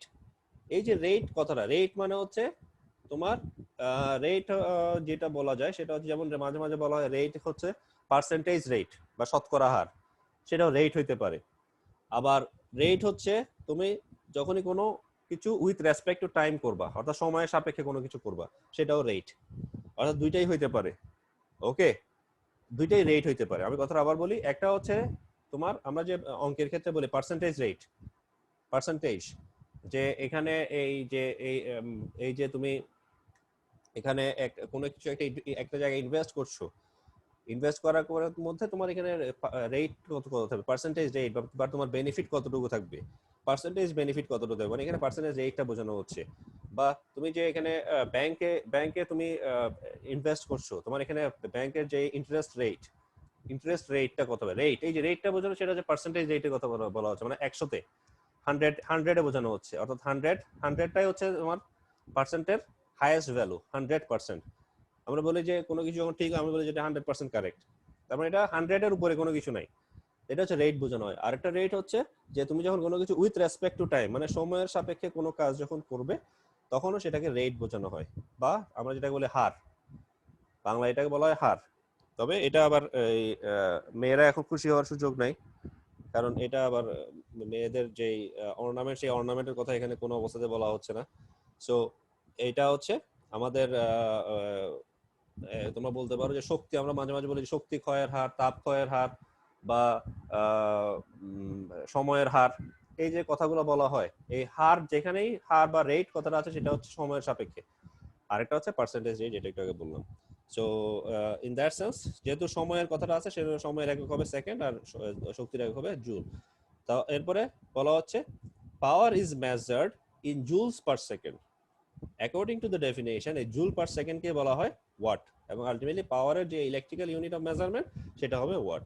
আর ওয়াট ইজ, আমরা বলতে পারি 1 watt is equal to 1 joule per second. আর এখান থেকে আমরা বলতে পারি যেহেতু পাওয়ারকে জুল পার সেকেন্ড দিয়ে বোঝানো হচ্ছে, অর্থাৎ পাওয়ারের আমরা যে ম্যাথমেটিক্যাল এক্সপ্রেশন এটা লেভেলে লিখতে পারি, power is equal to work done divide by time spends, যে সময়টা অতিবাহিত হচ্ছে এবং যে ওয়ার্কটা ডান হচ্ছে, বা energy conversion. Power is equal to energy converted divide by time. অর্থাৎ আমি কথাটা এভাবে বলতে পারি আমরা, যে যদি টি সেকেন্ড সময়ে তোমার ওয়ার্ক ডান বা এনার্জি কনভার্সন ডব্লিউ হয়, কথাটা আবার বলি, টি সেকেন্ড সময়ে যদি ওয়ার্ক ডান অথবা এনার্জি কনভার্সন ডব্লিউ হয়, তাহলে একক সেকেন্ডে, অর্থাৎ এক সেকেন্ডে how much work will be done, কি পরিমাণ ওয়ার্ক ডান হবে, সেটা অ্যাকর্ডিং টু ম্যাথমেটিক্যাল ইকুয়েশন সেটা হবে ডব্লিউ বাই টি। এবং according to the definition W by T is equal to হচ্ছে পি, দ্যাট ইজ পাওয়ার, যার একক হচ্ছে ওয়াট এবং যাকে আমরা এভাবে জুল পার সেকেন্ডে বলতে পারি। এবং সেটা বলা হচ্ছে with the energy W measured in joules and the time measured in seconds. এরপরে আমরা আরেকটা ইম্পর্টেন্ট একক দেখবো, সেটা হচ্ছে হর্স পাওয়ার, যেটা তোমরা অনেকেই জানো। হর্স পাওয়ার আমরা যখন কোনো পানির মোটর বা আমরা যখন কোনো কোনো কোনো ক্ষেত্রে অন্যান্য যে বড় এককগুলো চিন্তা করি, তখন আমরা মাঝে মাঝে আমরা কি করি না, আমরা ওয়াটে বা কিলোওয়াটে আমরা এককটা বলি না। আমরা সেই যে এককটা বলি সেটা হচ্ছে আমরা যে এককটা বলি সেটা হচ্ছে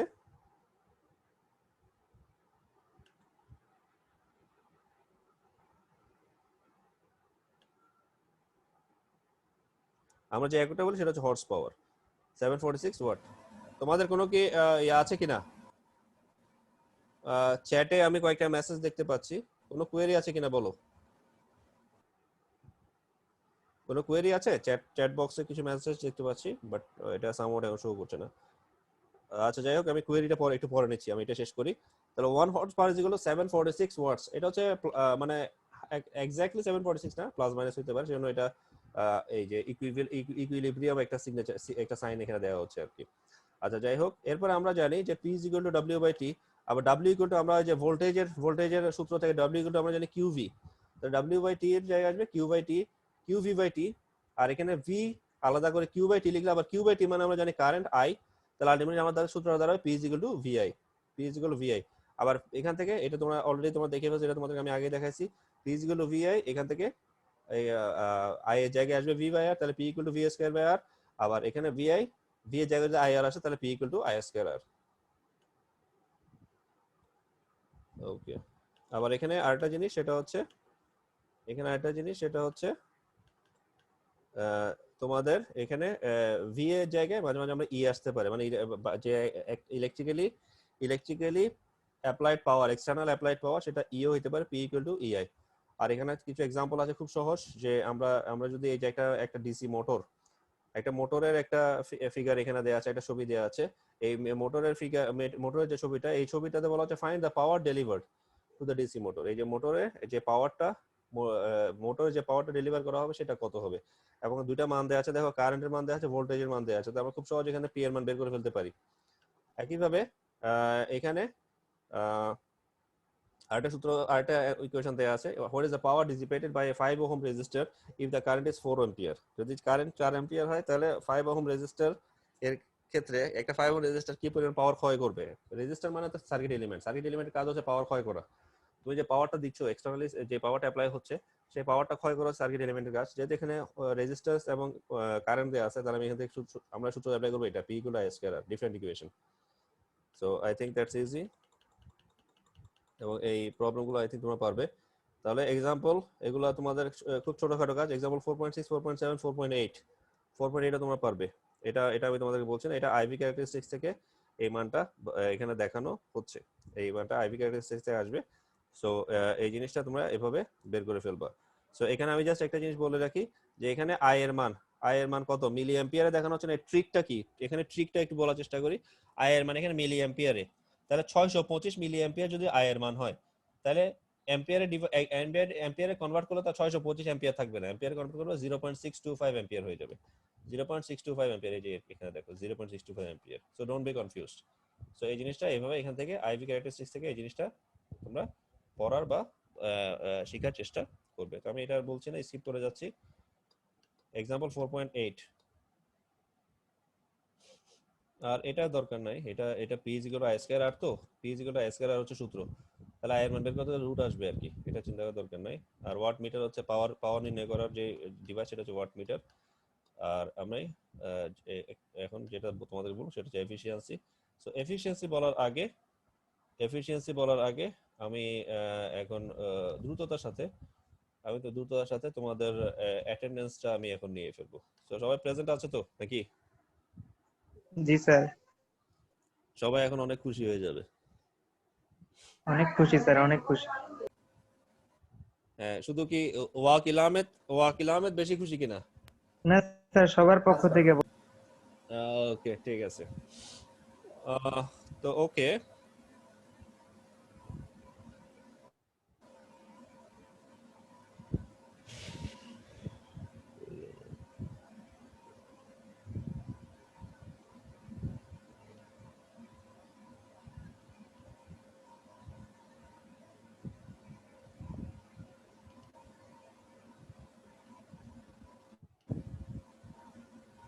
ওকে, আই থিংক তোমাদের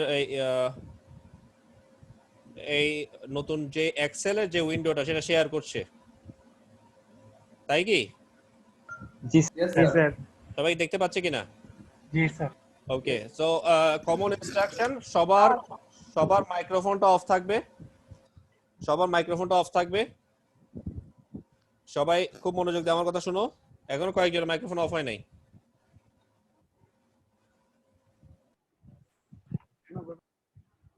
ওকে, থ্যাংক ইউ।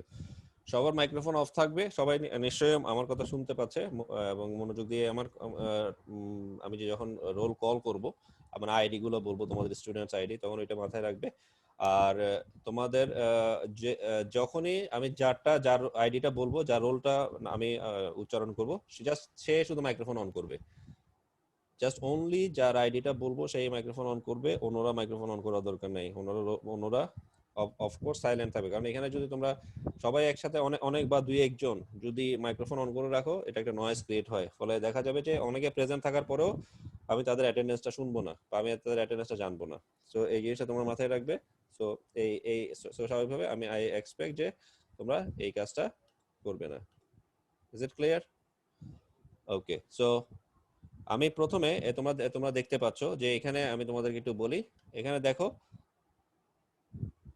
আমি তোমাদের আইডিটা থেকে একটু মার্ক করে দেখাচ্ছি। যেমন এখানে 16 সিরিজ আছে, আমাদের এখানে 18 সিরিজ আছে, 19 সিরিজ আছে, এবং স্বাভাবিকভাবে 20 সিরিজ বেশি। তোমরা বেশিরভাগ হচ্ছে 20 সিরিজের। সো এদের জন্য আলাদা আলাদা মার্ক করা আছে। সো কনফিউজ হওয়ার কোনো কারণ নেই এবং কারোটা মিস হওয়ার সুযোগ নেই। তো আমি প্রথমে 16 সিরিজের ডাকছি। 16 সিরিজ 63, 63 কি আছে? 1663 আছে? নাই। ওকে, 18 এ 68, 1868, 1855, 1855 আছে? তোমরা একটু মাইক্রোফোন অফ করো, মাইক্রোফোন অফ করো। অনেকে মাইক্রোফোন অন হচ্ছে, শুধু শুধু দরকার নাই। এটা কিন্তু আমার জন্য ডিস্টার্ব হবে এবং আমি তোমাদের অনেকে লেজিটিমেট অ্যাটেন্ডেন্স দিতে পারবো না। লেজিটিমেট অ্যাটেন্ডেন্স অনেকের কি অটোমেটিক অন হচ্ছে কিনা? আলামিন, আলামিন, what's your problem?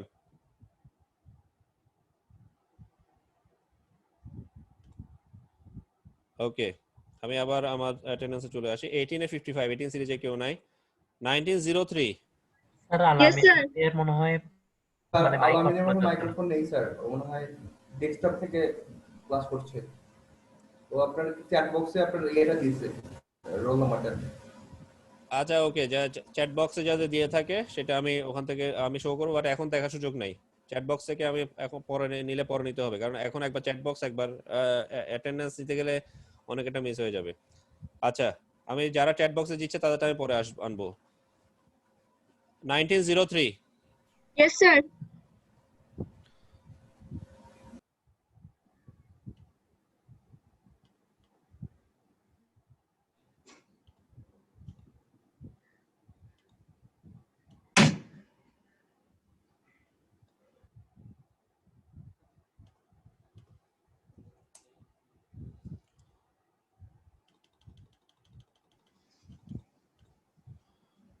Okay, 1904, Yes, sir.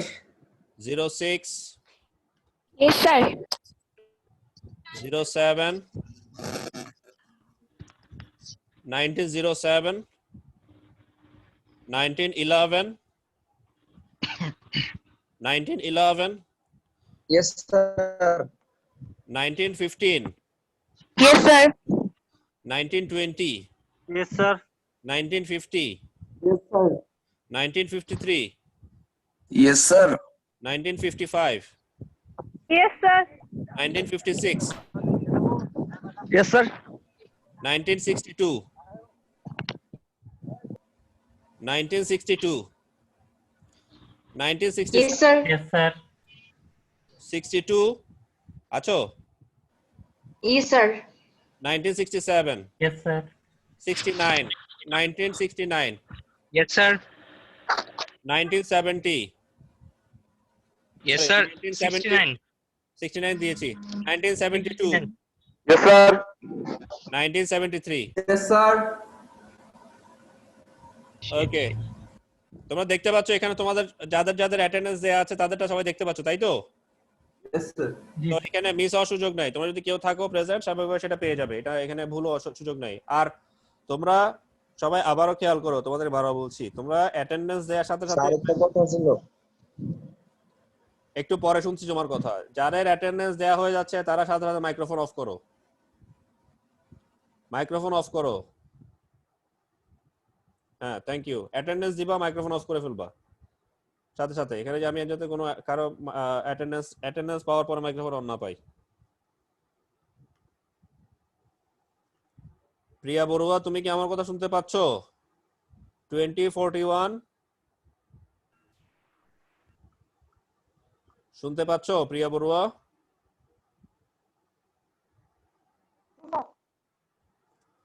প্রিয়া বড়ুয়া, তুমি শুনতে পাচ্ছ আমাকে? 2041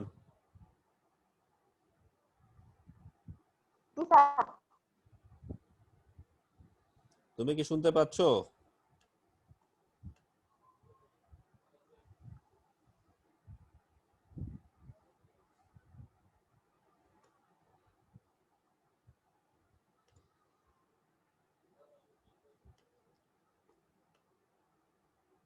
ওকে, আমি এখন 20 সিরিজ থেকে ডাকছি। 20 সিরিজের 2001, Present, sir. 02, Yes, sir. 03, Yes, sir. 04, Present. 05, Present, sir. 07, Yes, sir. 8, 08, 09, Present, sir. 10, Sir. Yes, sir. 12, Yes, sir. 13, Yes, sir. 14, Yes, sir. 15, 15, 2015, 16, Yes, sir. 17, Yes, sir. 18, Present, sir. 19, 2019, 2020, 2020 আছো? 23, 8 মিস গেছে। বুঝি না, 2020 কি আছে? ওকে, 23, 23, 24, 2024, 25, Yes, sir. কি 24 না 25? 24, sir. Okay, 2025, 25,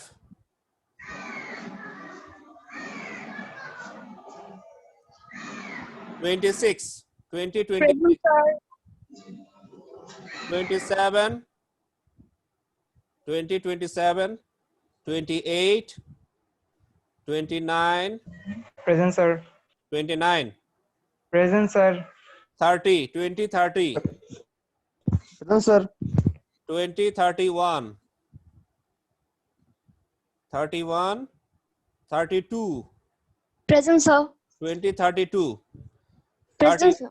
34, 2034, 2035,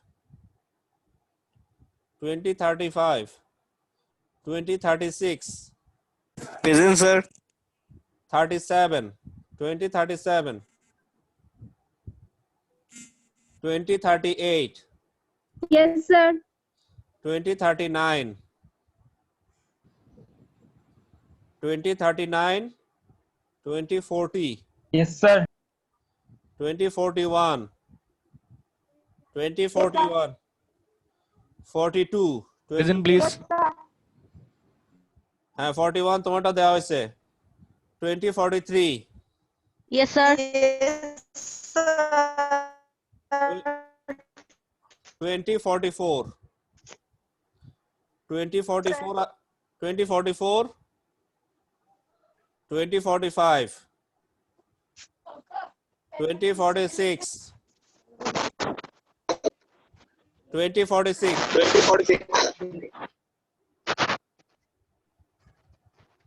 2046, 2048, Present, sir. 2049, Yes, sir. 2050, Yes, sir. 2051, 51,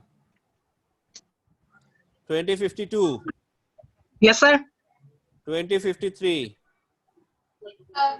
53, 54, Yes, sir. 2056, Yes, 56, sir. Yes, sir. 57, Yes, sir. 7, Present, sir. 57 there I say 2058, Present, sir. 58. okay 59, Yes, sir. 61, 61, 2061, 2062, Yes, sir. 2063, 2064, Yes, sir. Yes, sir. 2066, Present, sir. 2067, Yes, sir. 2068, Present, sir. 2069, Yes, sir. 2070, Yes, sir. 2071, Sir. 2071, Yes, sir. 2072, Yes, sir. 2073, Yes, sir. 2074, 2074, 2075, Present, sir. 2076, Yes, sir. 2077, 2077, Present, sir.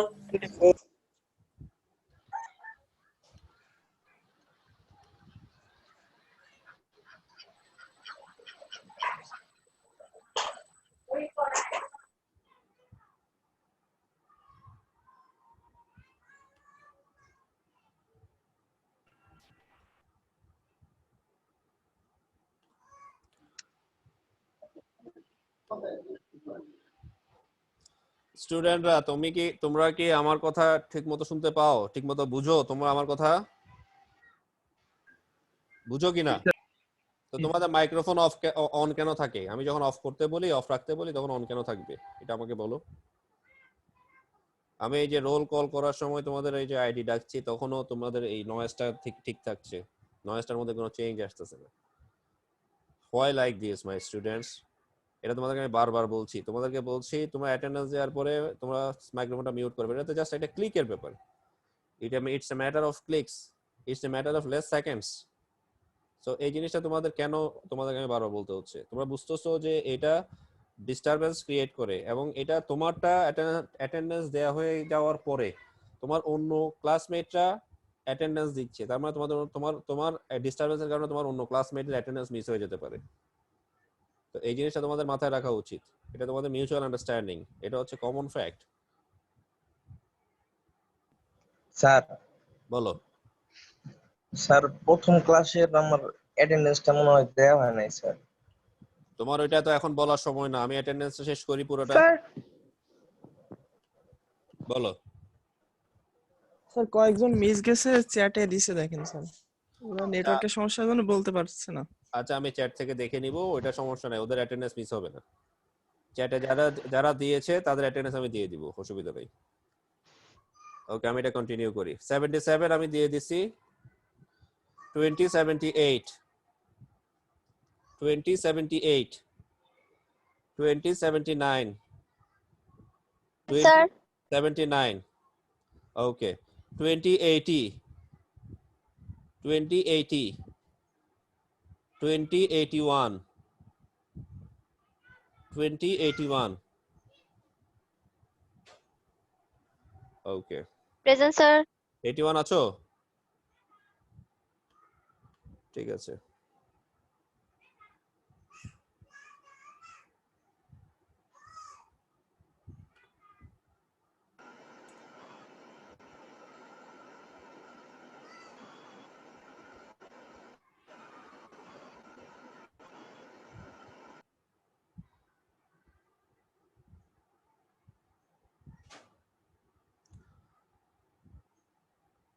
আচ্ছা 2070 সাথে আমি একটু কথা বলতে চাই। 2070 কি আছে? 2070 সাথে আমি একটু কথা বলতে চাই। 2070 মোহাম্মদ ফজলে রাব্বি, জি স্যার। তোমারটাই তোমার এটা কি ফারাব মাহমুদ নামে ছিল? ফারাব মোহাম্মদ? ওটা স্যার প্রথমে আমি এভাবে সেভ করছিলাম তো, কিন্তু আমার নাম হচ্ছে মোহাম্মদ ফজল রাব্বি, ডাক নাম ফারাব। ফাইন, এমনিতে মানে 2070 তার মানে তুমি এটা করেছো, বাট তোমার এটা কিন্তু আমি মেসেঞ্জারে স্ক্রিনশট দিয়ে বলেছিলাম এই নামটা আমি পাই নাই, মানে এই নামের কোনো আইডিয়া আমি পাই নাই, তখন তুমি আমাকে কেন বলো নাই? আচ্ছা আমি তো এই গ্রামে আছি তো স্যার, এখানে নেটের প্রবলেম, আমি তো সম্ভবত মেসেঞ্জারে চেক করতে ভুলে গেছি, sorry sir. Okay it's alright, but তোমাদের সবার জন্য আমি বলি এটা ওরটা আমি মার্ক করতে পারছি এই জন্য কারণ ও যখন অ্যাটেন্ডেন্স দিচ্ছিল তখন ওর নামটা ফারাব হিসেবে আসছে এবং এই ফারাবটাই মিসিং ছিল, ফারাবের আইডিটাই মিসিং ছিল। ওর নাম হচ্ছে মোহাম্মদ ফজলে রাব্বি, কিন্তু ও যখন অ্যাটেন্ডেন্স দিচ্ছিল তখন ওর নামটা আসছে ফারাব হিসেবে। তখন আমি বুঝতে পারলাম যে ওর নামটা মেবি এটাই, মানে যেটা আগে ছিল, যেটার আইডিয়া আমি পাই নাই। অর্থাৎ ফারাব মোহাম্মদ আর ফজলে রাব্বি সেম পারসন। তো তোমাদের এই জিনিসগুলো রাখবে না, তোমাদের যেটা কমন নেম, তোমাদের যেটা ইউজুয়াল নেম সেটাই সবাই দেওয়ার চেষ্টা করবে। সো আই থিংক এটা তোমাদের সমস্যা হবে না। আচ্ছা আমি একটু চ্যাট বক্সে ঘুরে আসি। জি স্যার। একটু চ্যাট বক্সে ঘুরে আসি।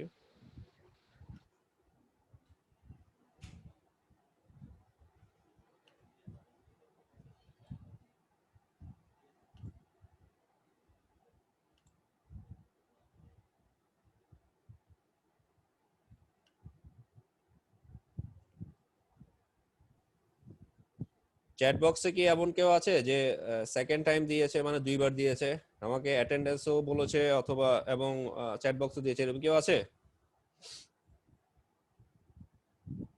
এরকম কেউ আছে কিনা?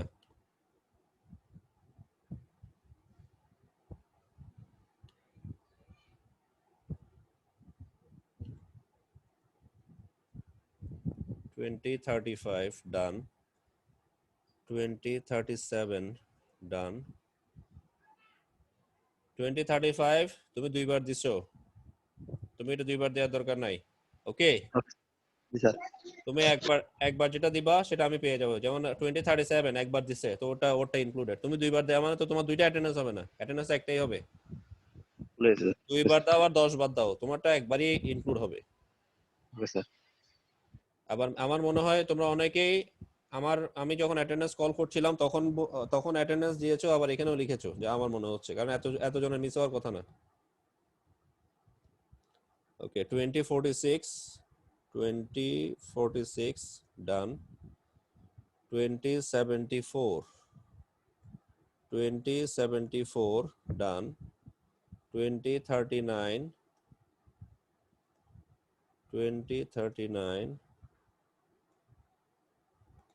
ডান, 2025 ডান, 2008 done.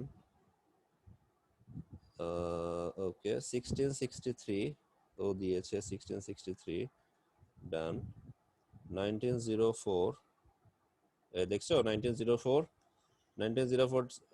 ডাবল দিয়েছে, সে আমাকে অ্যাটেন্ডেন্স কলের সময় বলছে, আবার এখানেও সে নাম্বার দিয়ে দিয়েছে 1904. So that will not be expected, তোমরা এই যে এই জিনিসটা করবে না। 2013 2013 ও সেম, 2013 আমাকে অ্যাটেন্ডেন্সেও দিয়েছে, আবার এখানে মেসেজ করে দিয়েছে। 1969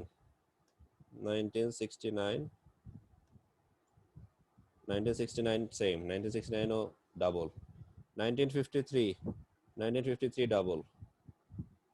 দ্যাটস ইট। ওকে, আর কারো কি মিস হয়েছে কিনা? আমি আবার তোমাদের স্ক্রিনটা শেয়ার করে দিচ্ছি, আমি স্ক্রিনটা শেয়ার করছি।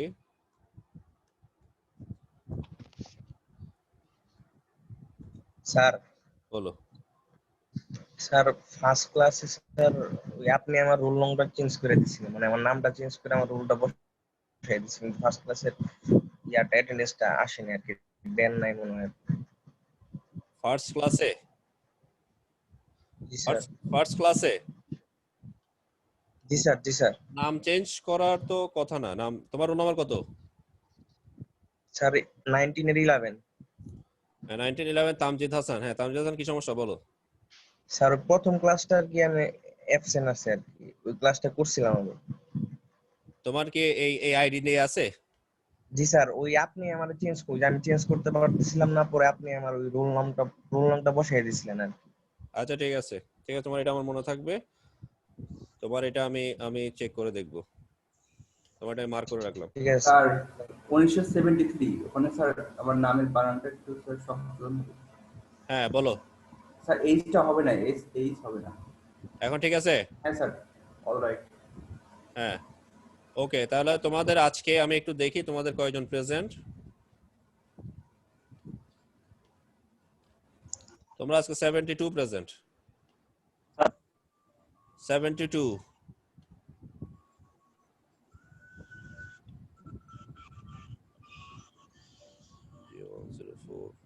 That's all right.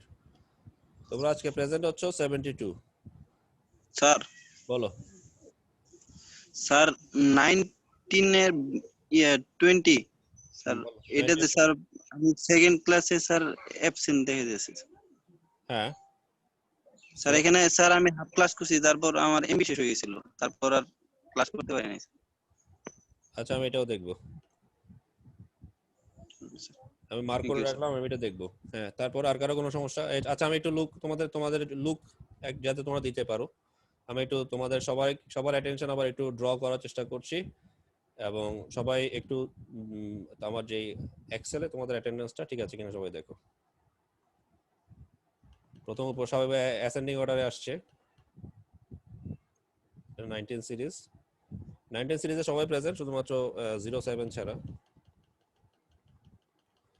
এটা 20 series, 15 absent, 19 20 23 absent, 27 28 absent, 31 absent, 34 absent, 44 45 absent, 51 53 absent, 61 63 absent, 78 80 absent, বাকিরা প্রেজেন্ট।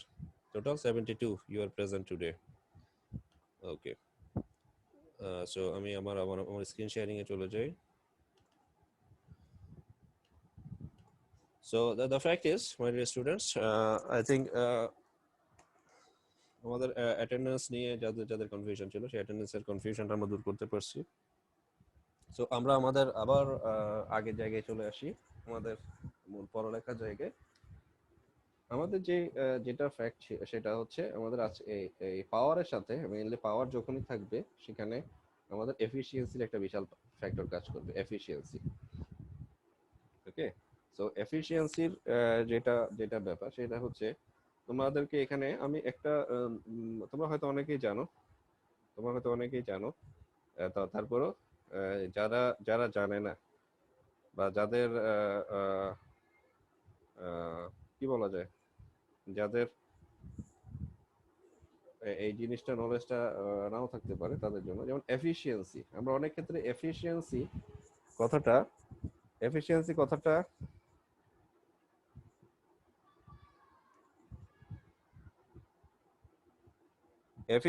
কথাটা কোথায় কোথায় ইউজ করি নরমালি? এফিশিয়েন্সি কথাটা কোথায় কোথায় ইউজ করি? এফিশিয়েন্সি কথাটা ইউজ করি আমরা কোনো মানুষের ক্ষেত্রে, যে এই লোকটা অনেক এফিশিয়েন্ট, লোকটা অনেক দক্ষ। আবার এফিশিয়েন্সি কথাটা ইউজ করি কোনো একটা যন্ত্রের ক্ষেত্রে, একটা ডিভাইসের ক্ষেত্রে, কোনো কিছু পারফরম্যান্সের ক্ষেত্রে আমরা এফিশিয়েন্সি ইউজ করি। রাইট, কোনো কিছু পারফরম্যান্সের ক্ষেত্রে এফিশিয়েন্সি ইউজ করি, কোনো যন্ত্র বা ডিভাইসের ক্ষেত্রে আমরা ইউজ করি, কোনো মেশিনের ক্ষেত্রে এফিশিয়েন্সি ইউজ করি, তারপরে মানুষের ক্ষেত্রে তো আছেই, তারপরে যে কোনো কিছুর ক্ষেত্রেই আমাদের এই এফিশিয়েন্সিটা, বা সোজা কথায় যে যে যে জিনিসগুলো আসলে মুভিং বা যেগুলো আসলে তোমার মুভেবল বা পোর্টেবল, যেই যেই জিনিসগুলো বা যে অবজেক্টগুলো, সেটা একটা পার্সন হইতে পারে, মানে একটা মানুষ হইতে পারে, অথবা একটা ডিভাইস বা মেশিন বা একটা একটা যন্ত্র হইতে পারে। নর্মালি আমরা যেমন ধরো একটা একটা স্টিল যেটা মুভেবল না, মানে যেটা তোমার নর্মালি কি হয় না, যেটা নর্মালি মুভ করে না।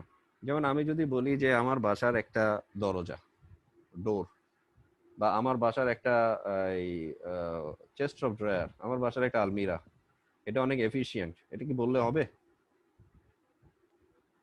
আমার বাসার কোনো ফার্নিচার সম্বন্ধে যদি আমি বলি যে এটা অনেক এফিশিয়েন্ট, বললে হবে? No sir. অর্থাৎ এফিশিয়েন্ট কথাটা কিন্তু ওইটার সাথে যাচ্ছে না। হ্যাঁ, আমি বলতে পারি আমার ফার্নিচারটা অনেক মজবুত, আমার ফার্নিচারটা অনেক স্ট্রং, আমার ফার্নিচার অনেক সুন্দর, আমার ফার্নিচার অনেকদিন লাস্ট করছে মাশাআল্লাহ, এটা বলতে পারি। কিন্তু আমি এটা বলতে পারি না যে আমার ফার্নিচারটা অনেক এফিশিয়েন্ট মাশাআল্লাহ, এটা বলতে পারি না। সো অর্থাৎ আমরা কোন জায়গায় এফিশিয়েন্ট বলবো, যেখানে আমাদের যে একজন বললো, একজন আমার one of my favourite students বললো যে পারফরম্যান্স, কোনো জায়গায় যে কোনো পারফরম্যান্স দেখানোর জন্য, যে আমরা এখন অনেকে আমরা ল্যাপটপে আছি, অনেকে আমাদের ডেস্কটপ কম্পিউটারে আছি, অনেকে বেশিরভাগই স্মার্টফোনে আছে। যে আমি এটা হয়তো তোমাদের আগের ক্লাসে বলেছি, 70 জন 72 জন প্রেজেন্ট, তার মধ্যে মিনিমাম 50 জনের উপরে স্মার্টফোন দিয়ে ক্লাস করে, অনলাইনে ক্লাস করে, কারণ এটা এখন অনেক বেশি ইজিলি অ্যাক্সেসিবল, ইজিলি অপারেশনাল, এবং ইজিলি এটা হ্যান্ডেল করা যায়। সো দ্যাটস ওয়াই আমরা অনেকে স্মার্টফোন থেকেই আমরা কাজ করি। সো এই যে আমি ডেস্কটপ কম্পিউটারের কথা বলো, ল্যাপটপের কথা বলো, স্মার্টফোনের কথা বলো, যে আমাদের রিয়েল লাইফ ওয়ার্ল্ডে, আমাদের ডে টু ডে লাইফে, আমাদের জীবন ধারণের জন্য আমরা যেসব ডিভাইসের সাথে নর্মালি জড়িত, সবগুলোতেই এফিশিয়েন্সি কথাটা জরুরি। এফিশিয়েন্সি কথাটা খুব ইম্পর্টেন্ট, কারণ এদের পারফরমেন্সের সাথে এটা রিলেটেড, পারফরমেন্সের সাথে এই জিনিসটা important. So the fact is, এখানে তোমাদের আরেকটা জিনিস তোমরা মাথায় রাখবা, সেটার নাম হচ্ছে, এখানে একটা টার্ম আমরা বলি এফিশিয়েন্সি বা এফিশিয়েন্ট, আর একটা টার্ম হচ্ছে প্রফিশিয়েন্সি বা প্রফিশিয়েন্ট। ওকে, প্রফিশিয়েন্সি বা প্রফিশিয়েন্ট, এটা মেইনলি এই যে টার্মটা আমি এখন বললাম, এই টার্মটাও আসলে দক্ষতা বোঝায়, বা কার্যক্ষমতা বোঝায়। ওকে, এফিশিয়েন্সি যেমন দক্ষতা বোঝায়, ওইটাও কার্যক্ষমতা বা দক্ষতা বোঝায়, কিন্তু ওইটা মেইনলি প্রফিশিয়েন্সি বা প্রফিশিয়েন্ট কথাটা আমরা ইউজ করি বিশেষ করে ব্যক্তির ক্ষেত্রে, কোনো একটা ব্যক্তি বোঝানোর জন্য, সেটাকে আমরা বলি proficient. The person is very much proficient in his skill, in his knowledge, in his work, আমরা এভাবে বলি প্রফিশিয়েন্ট। আর এফিশিয়েন্ট বলি কোনো একটা যন্ত্রের ক্ষেত্রে, যে যন্ত্র, একটা মোটর, একটা ফ্যান, একটা স্মার্টফোন, বা একটা টিভি, বা একটা ফ্রিজ, একটা এসি, এভাবে আমরা এদের এফিশিয়েন্সিটা এভাবে মেজার করি। এবং আরেকটা যেটা ফ্যাক্ট, যেটা আমি তোমাদের বলি, সেটা হচ্ছে এফিশিয়েন্সিটা, মানে এফিশিয়েন্সি বলার আগে আমি কিছু ব্যাকগ্রাউন্ড তোমাদের আসলে দেওয়ার চেষ্টা করছি, যাতে তোমাদের পুরো পরবর্তী আমি যে জিনিসগুলো তোমাদেরকে আমি বলবো, সেগুলো যাতে তোমাদের জন্য বুঝতে ইজি হয়। এফিশিয়েন্সির আরেকটা যেটা মূল ইম্পর্টেন্ট বিষয়, সেটা হচ্ছে একটা মানুষ এর ক্ষেত্রে হইতে পারে, বা একটা যন্ত্রের ক্ষেত্রে হইতে পারে, বা যে কোনো বস্তু বা ব্যক্তি যাই হোক না কেন, ফ্যাক্ট হচ্ছে তোমার যতটুকু তোমার ক্ষমতা, বা আমার ক্ষমতা, বা আমার দক্ষতা, বা একটা যন্ত্রের যতটুকু ক্ষমতা, বা যতটুকু যতটুকু তার ক্ষমতা আছে, সে কি আসলে ততটুকু আউটপুট ডেলিভার করতে পারে? সে কি ততটুকু আউটপুট ডেলিভার করতে পারে কিনা? No sir. মানে কি? মানে হচ্ছে আমার আমার যতটুকু আমার হাইয়েস্ট আমি কি সবসময় আমার হাইয়েস্ট লেভেলের যে আমার যে হাইয়েস্ট লেভেলের এফিসিয়েন্সি সেটাকে আমি দিতে পারি? একটা যন্ত্র তার হাইয়েস্ট লেভেলের এফিসিয়েন্সি কি দিতে পারে? আচ্ছা। তার মানে কেউ কখনোই, অর্থাৎ কোনো ব্যক্তি বা কোনো বস্তু কখনোই তার 100% দেয় না। কতটুকু দেয়? 60%, 70%, 80% বা 90%। কখনো 100% হবে না। কারো এফিসিয়েন্সি কখনো 100% হবে না, কারণ কেউ তার 100% কখনো দিতে পারে না। সেজন্য একটা যন্ত্র ধরো, একটা যন্ত্র দিয়ে তুমি যদি ধরো তোমার স্মার্টফোন, একটা স্মার্টফোনের এফিসিয়েন্সি, স্মার্টফোনের পারফরমেন্স তুমি হিসাব করে দেখবা, তোমার স্মার্টফোনে অসংখ্য, আমি একটা জাস্ট স্মার্টফোন দিয়ে এক্সাম্পলটা দিচ্ছি, যেটা যেহেতু এটা আমার জন্য খুব কমন এবং এটা আমরা রেগুলারলি ইউজ করি, যেটা একটা আমাদের ডে টু ডে লাইফে, আমাদের রিয়েল লাইফ ওয়ার্ল্ডে এখন আমাদের এটা আমাদের সাথে এটা আমাদের লাইফের সাথে ওতপ্রোতভাবে জড়িত, ডাইরেক্টলি আর ইনডাইরেক্টলি। সো যেটা আমি তোমাদেরকে মেইনলি বলতে চাচ্ছিলাম সেটা হচ্ছে যে এক্সকিউজ মি। সো আমাদের স্মার্টফোনে খেয়াল করে দেখবা, আমাদের স্মার্টফোনে অসংখ্য অ্যাপ্লিকেশনস আছে, মানে অ্যাপস আছে, অ্যাপ্লিকেশন সফটওয়্যার আছে অসংখ্য। তুমি চিন্তা করে দেখবা যে ওখানে কতগুলো অ্যাপ্লিকেশন সফটওয়্যার আনইউজড অবস্থায় থাকে, মানে যেগুলো তুমি একদিনে না হোক, এক সপ্তাহ না হোক, মাঝে মাঝে এক মাসেও ইউজ করো না, হয় কি না? কিন্তু ওই ওই অ্যাপ্লিকেশন সফটওয়্যারটাও তো একটা স্মার্টফোনের এফিসিয়েন্সির মধ্যে পড়ে, মানে ওই স্মার্টফোনটা ওই সফটওয়্যারটা, অ্যাপ্লিকেশন সফটওয়্যারটা চালানোর মতো দক্ষতা রাখে। তার মানে ওই সফটওয়্যারটা চালানোর দক্ষতা বা এফিসিয়েন্সি স্মার্টফোনে আছে, কিন্তু তুমি ওই সফটওয়্যারটা চালাচ্ছ না, তার মানে অতটুকু এফিসিয়েন্সি ইউজ হচ্ছে না স্মার্টফোনে, অতটুকু 1% বা 0.1% বা 0.01% এফিসিয়েন্সি ইউজ হচ্ছে না। একইভাবে দেখো, আমরা একটা স্মার্টফোনের, যখনই আমরা একটা স্মার্টফোন আমরা অপারেট করি বা একটা স্মার্টফোন চালাই, স্মার্টফোনের কি 100% আমরা অকুপাই করি? 100% কি আমাদের জন্য অ্যাভেলেবল থাকে বা 100% আমরা ইউজ করি? কখনোই না। আমরা ম্যাক্সিমাম 40%, 50% বা 60% ম্যাক্সিমাম ইউজ করি। আমরা কখনো এর বাইরে ইউজ করিই না। আমরা যাই করি না কেন, আমরা এত এত বিজি থাকি স্মার্টফোন নিয়ে, কিন্তু তারপরে দেখা যাচ্ছে এটা 60%, 70% বেশি ইউজ হচ্ছে না। একইভাবে আমি আমার বাসার যে একটা মোটর বা একটা আমার যে বাসায় কম্প্রেসার আছে নিচে থেকে পানি তোলার জন্য, সেই কম্প্রেসারের যে হাইয়েস্ট দক্ষতা 100% সেটা আমি কখনো পাবো না, আমি তার 60% বা 70%, 80% ম্যাক্সিমাম পাবো। সো এই যে ফ্যাক্ট, সেটা হচ্ছে, অর্থাৎ একটা এফিসিয়েন্সি বলতে গেলে যেটা তাকে দেয়া আছে বা যেটা তার 100% তাকে দেয়া আছে, সে 100% তাকে তাকে given 100% is delivered to a body, to a person or an object. কিন্তু সে যখন ওইটা কাজ করতে যাবে, সে যখন তার এনার্জিটা বা পাওয়ারটা সে যখন ডেলিভার করতে যাবে, তখন কিন্তু সে তার 100%টা ক্ষয় করতে পারবে না বা ক্ষয় করবে না। সে ক্ষয় করবে 60%, সে খরচ করবে বা সে ডিসিপেট করবে 60% বা 70%। সো আমি একটু এফিসিয়েন্সি নিয়ে তোমাদেরকে আমি একটু ব্যাকগ্রাউন্ড দিলাম। আমি একটু এফিসিয়েন্সির একটা এই একটা ছোট ফিগার দিয়ে আমি তোমাদেরকে এফিসিয়েন্সিটা বোঝানোর চেষ্টা করি। তাহলে দেখো, energy flow through a system, এবং তোমরা এই ফিগারটা এখানে দেখছো, এবং এটা একটা ইম্পর্টেন্ট ফিগার, এবং এটা স্ক্রিনশট নিয়ে রাখতে পারে। রোহিতের কাজ হচ্ছে আমি যখনই কোনো কিছু ইম্পর্টেন্ট বলবো সেটা স্ক্রিনশট নিয়ে রাখা। সো খেয়াল করো, এখানে তুমি এনার্জি ইনপুট আকারে যেটা দিচ্ছ সেটা হচ্ছে ধরো WI, কোথায় দিচ্ছ? একটা সিস্টেমে দিচ্ছ, এই যে সিস্টেমে দিচ্ছ একটা এনার্জি দিচ্ছ, সেটা WI একটা সিস্টেমে দিচ্ছ। কিন্তু খেয়াল করো, এখানে যে ডেপথটা দেখছো, এখানে যে ডেপথটা, এই যে এখানে যে ডেপথটা তুমি দেখছো, সেই ডেপথটা, অর্থাৎ এনার্জি যে পরিমাণ ইনপুট দিচ্ছ সেই পরিমাণ কি আউটপুট আকারে আসছে? কখনোই আসছে না। দেখো, এনার্জি ইনপুটের যেটা ডেপথ, এনার্জি আউটপুটের ডেপথটা অনেক কম, অর্থাৎ এনার্জি ইনপুটের তুলনায় এনার্জি আউটপুটটা কমে গেছে। তাহলে লস হয়েছে কোথায়? কিছু এনার্জি স্টোর হয়েছে, কিছু এনার্জি লস হয়েছে।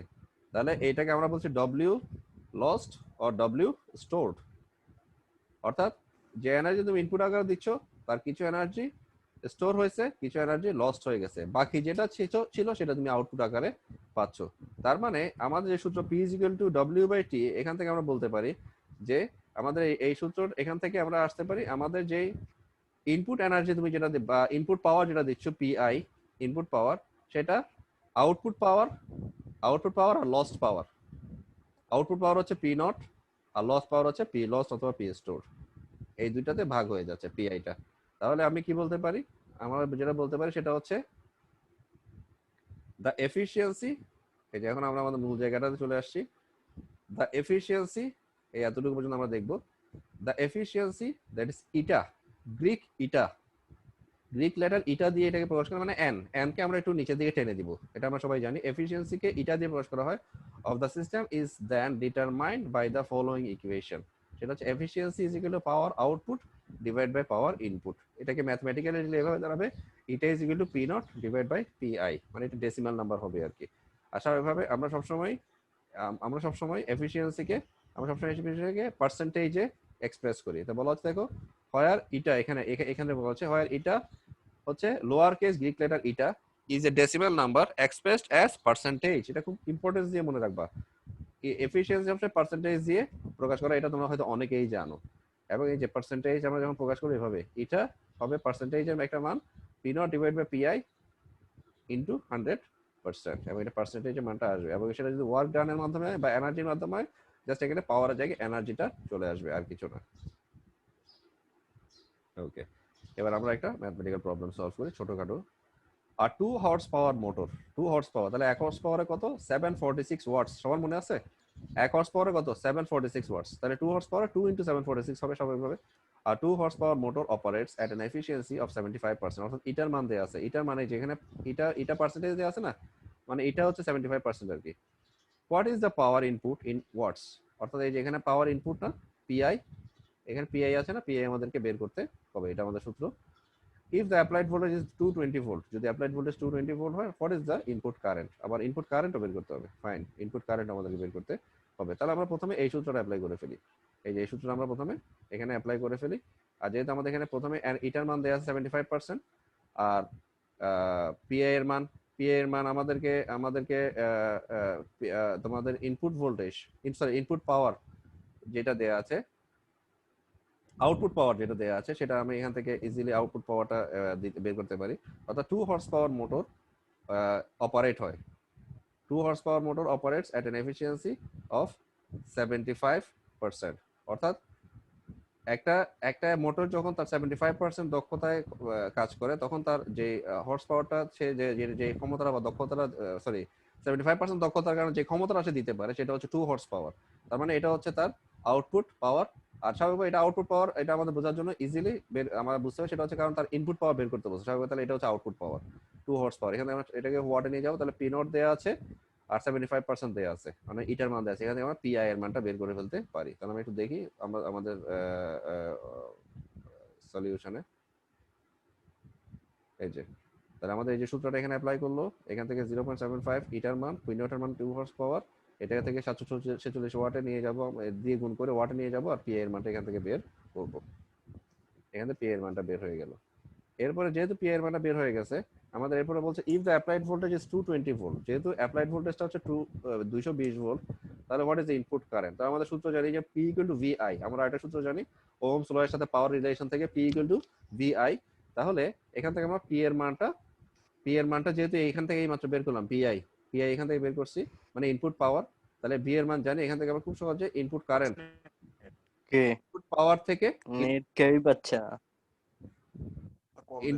ইনপুট পাওয়ার থেকে ইনপুট কারেন্ট আমরা বের করে ফেলতে পারি। এই যে পিআই ইজ ইকুয়াল টু ইআই, এই সূত্র দিয়ে আমরা এটা পিআই তুমি চাইলে ভিআই ও লিখতে পারো, ভি ই এর জায়গায় ভিও লিখতে পারো, নাথিং রং। এখানে আমরা আই এর মানটা ইজিলি বের করে ফেলতে পারি। ওকে, এবার আসো আমরা আরেকটা ম্যাথমেটিক্যাল প্রবলেম এখানে দেখবো, এক্সাম্পল 4.11। এগুলো কাছাকাছি ম্যাথমেটিক্যাল প্রবলেম। তাহলে দেখো what is the output in horse power of a motor, মানে আউটপুট ইন হর্স পাওয়ার, অর্থাৎ পি নট আমাদের এখানে বের করতে হবে, P naught with an efficiency of 80%, অর্থাৎ এটার 80% এফিসিয়েন্সি এটা দেয়া আছে, and input current 8 ampere and at 120 volt, অর্থাৎ আই দেয়া আছে, ভি দেয়া আছে। তাহলে প্রথমে যেহেতু আমাদের সূত্রটা কি, আমাদের সূত্রটা হচ্ছে এইটা, আমাদের সূত্র হচ্ছে এটা is equal to this one, এটা আমাদের সূত্র। তাহলে এটা যদি আমাদের সূত্র হয়, এটা যদি আমাদের সূত্র হয়, এখানে আমাদের আউটপুট যেই পাওয়ারটা, সেই আউটপুট পাওয়ারটা বের করতে হবে। ইটার মান দেয়া আছে, আউটপুট পাওয়ার বের করতে হবে, কিন্তু আমি তো ইনপুট ভাইয়া ক্ষেত্রে আশেপাশে কোনো কাজ বন্ধ রে। কাশবন সর্বসময় ইনপুট পাওয়ার আমরা জানি যে ইনপুট পাওয়ারের যে মানটা সেটা তো আমরা জানি না, কিন্তু ইনপুট পাওয়ার আমরা না জানলেও আমাদের এখানে ইনপুট কারেন্ট দেওয়া আছে। দেখো ইনপুট কারেন্ট দেওয়া আছে 8 অ্যাম্পিয়ার আর ভোল্টেজ দেওয়া আছে 120। তাহলে আমরা এখান থেকে খুব সহজে যে এই সূত্র অ্যাপ্লাই করে PI = VI, এই সূত্র অ্যাপ্লাই করে P = VI, এখানে মানে PI মানে এখানে ইনপুট পাওয়ার বোঝানো হচ্ছে। তাহলে এখান থেকে আমরা PI এর মানটা বের করে ফেলতে পারি। PI এর মানটা আমাদের মূল সূত্রে অ্যাপ্লাই করে দিলে যেখানে PI এর মানটা বসাই দিলে P নট এর মানটা আমরা ইজিলি এখান থেকে বের করে ফেলতে পারি। আর এটা আনসারটা ওয়াটে আসবে, কিন্তু যেহেতু তোমার আনসারটা আনতে বলছে হর্স পাওয়ার, এই যে খেয়াল করো, what is the output in horse power, অর্থাৎ প্রশ্নে কিন্তু বলে দিছে যে তোমার আউটপুটটা কিসে আসবে। অর্থাৎ তুমি যদি শুধু আনসারটা 768 ওয়াটে লিখে দাও তাহলে সেটা ভুল হবে। তোমাকে এই ওয়াটের আনসারটাকে অবশ্যই হর্স পাওয়ারে কনভার্ট করতে হবে। আই থিংক তোমরা এটা বুঝতে পেরেছো। আর এখানে এটা আরেকটা সূত্র, এটা W0/WI, এটা তোমরা জানো। এখানে এটার মানটা দেয়া আছে, যেহেতু পার্সেন্টটা ডাইরেক্টলি মানে 85% আসে, আসলে এটা 85 ডিভাইড বাই 100 করে ডাইরেক্টলি যেহেতু 0.85 লিখে ফেলছে, সেজন্য আর এখানে এটা পার্সেন্ট লেখার দরকার নাই। আর এখান থেকে আউটপুট এনার্জি আমরা ইজিলি বের করে ফেলতে পারি। তো আমরা আই থিংক এই জিনিসটা দেখে ফেলছি। আমি একটু তোমাদেরকে এই ফিগারটাতে একটু বোঝাতে চেষ্টা করি। এখানে দেখো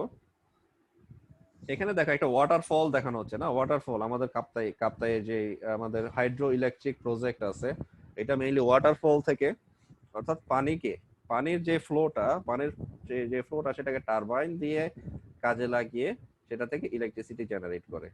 তাহলে দেখো এই যে ওয়াটারফল থেকে একটা টারবাইন জেনারেট করার মাধ্যমে প্রথমে একটা যন্ত্র এখানে আছে, সেটা হচ্ছে গিয়ার ট্রেন, আর একটা যন্ত্র আছে জেনারেটর। গিয়ার ট্রেনের যে এফিসিয়েন্সি হচ্ছে eta1, জেনারেটর এফিসিয়েন্সি হচ্ছে eta2, এবং টোটাল যে সিস্টেম সেটার এফিসিয়েন্সি হচ্ছে eta3। অর্থাৎ এই জেনারেটর থেকে যে জেনারেটর থেকে যে জেনারেটেড ইলেকট্রিসিটিটা আসবে, অর্থাৎ যে ইলেকট্রিসিটিটা জেনারেট হবে, অর্থাৎ এটার যে আউটপুট সেটা আবার যে ট্রান্সমিশন সিস্টেমে আসবে, সেই ট্রান্সমিশন সিস্টেম থেকে তোমার আমি আরেকটা এফিসিয়েন্সি পাবো, সেটা হচ্ছে eta3, এবং এখান থেকে একটা লোড রেজিস্ট্যান্স পাবো, সেটা হচ্ছে আর লোড রেজিস্ট্যান্স নিয়ে আমরা অনেক পড়ালেখা করবো, বিশেষ করে নেটওয়ার্ক থিওরাম নামে আমাদের একটা টপিক আছে, নেটওয়ার্ক থিওরাম, ওখানে আমরা এই জিনিসটা নিয়ে ভালো করে পড়ালেখা করবো। সো আমি আগে এটা শেষ করি। তাহলে দেখো eta1 এ তুমি কি দিচ্ছ, ইনপুট দিচ্ছ PI1, output P01।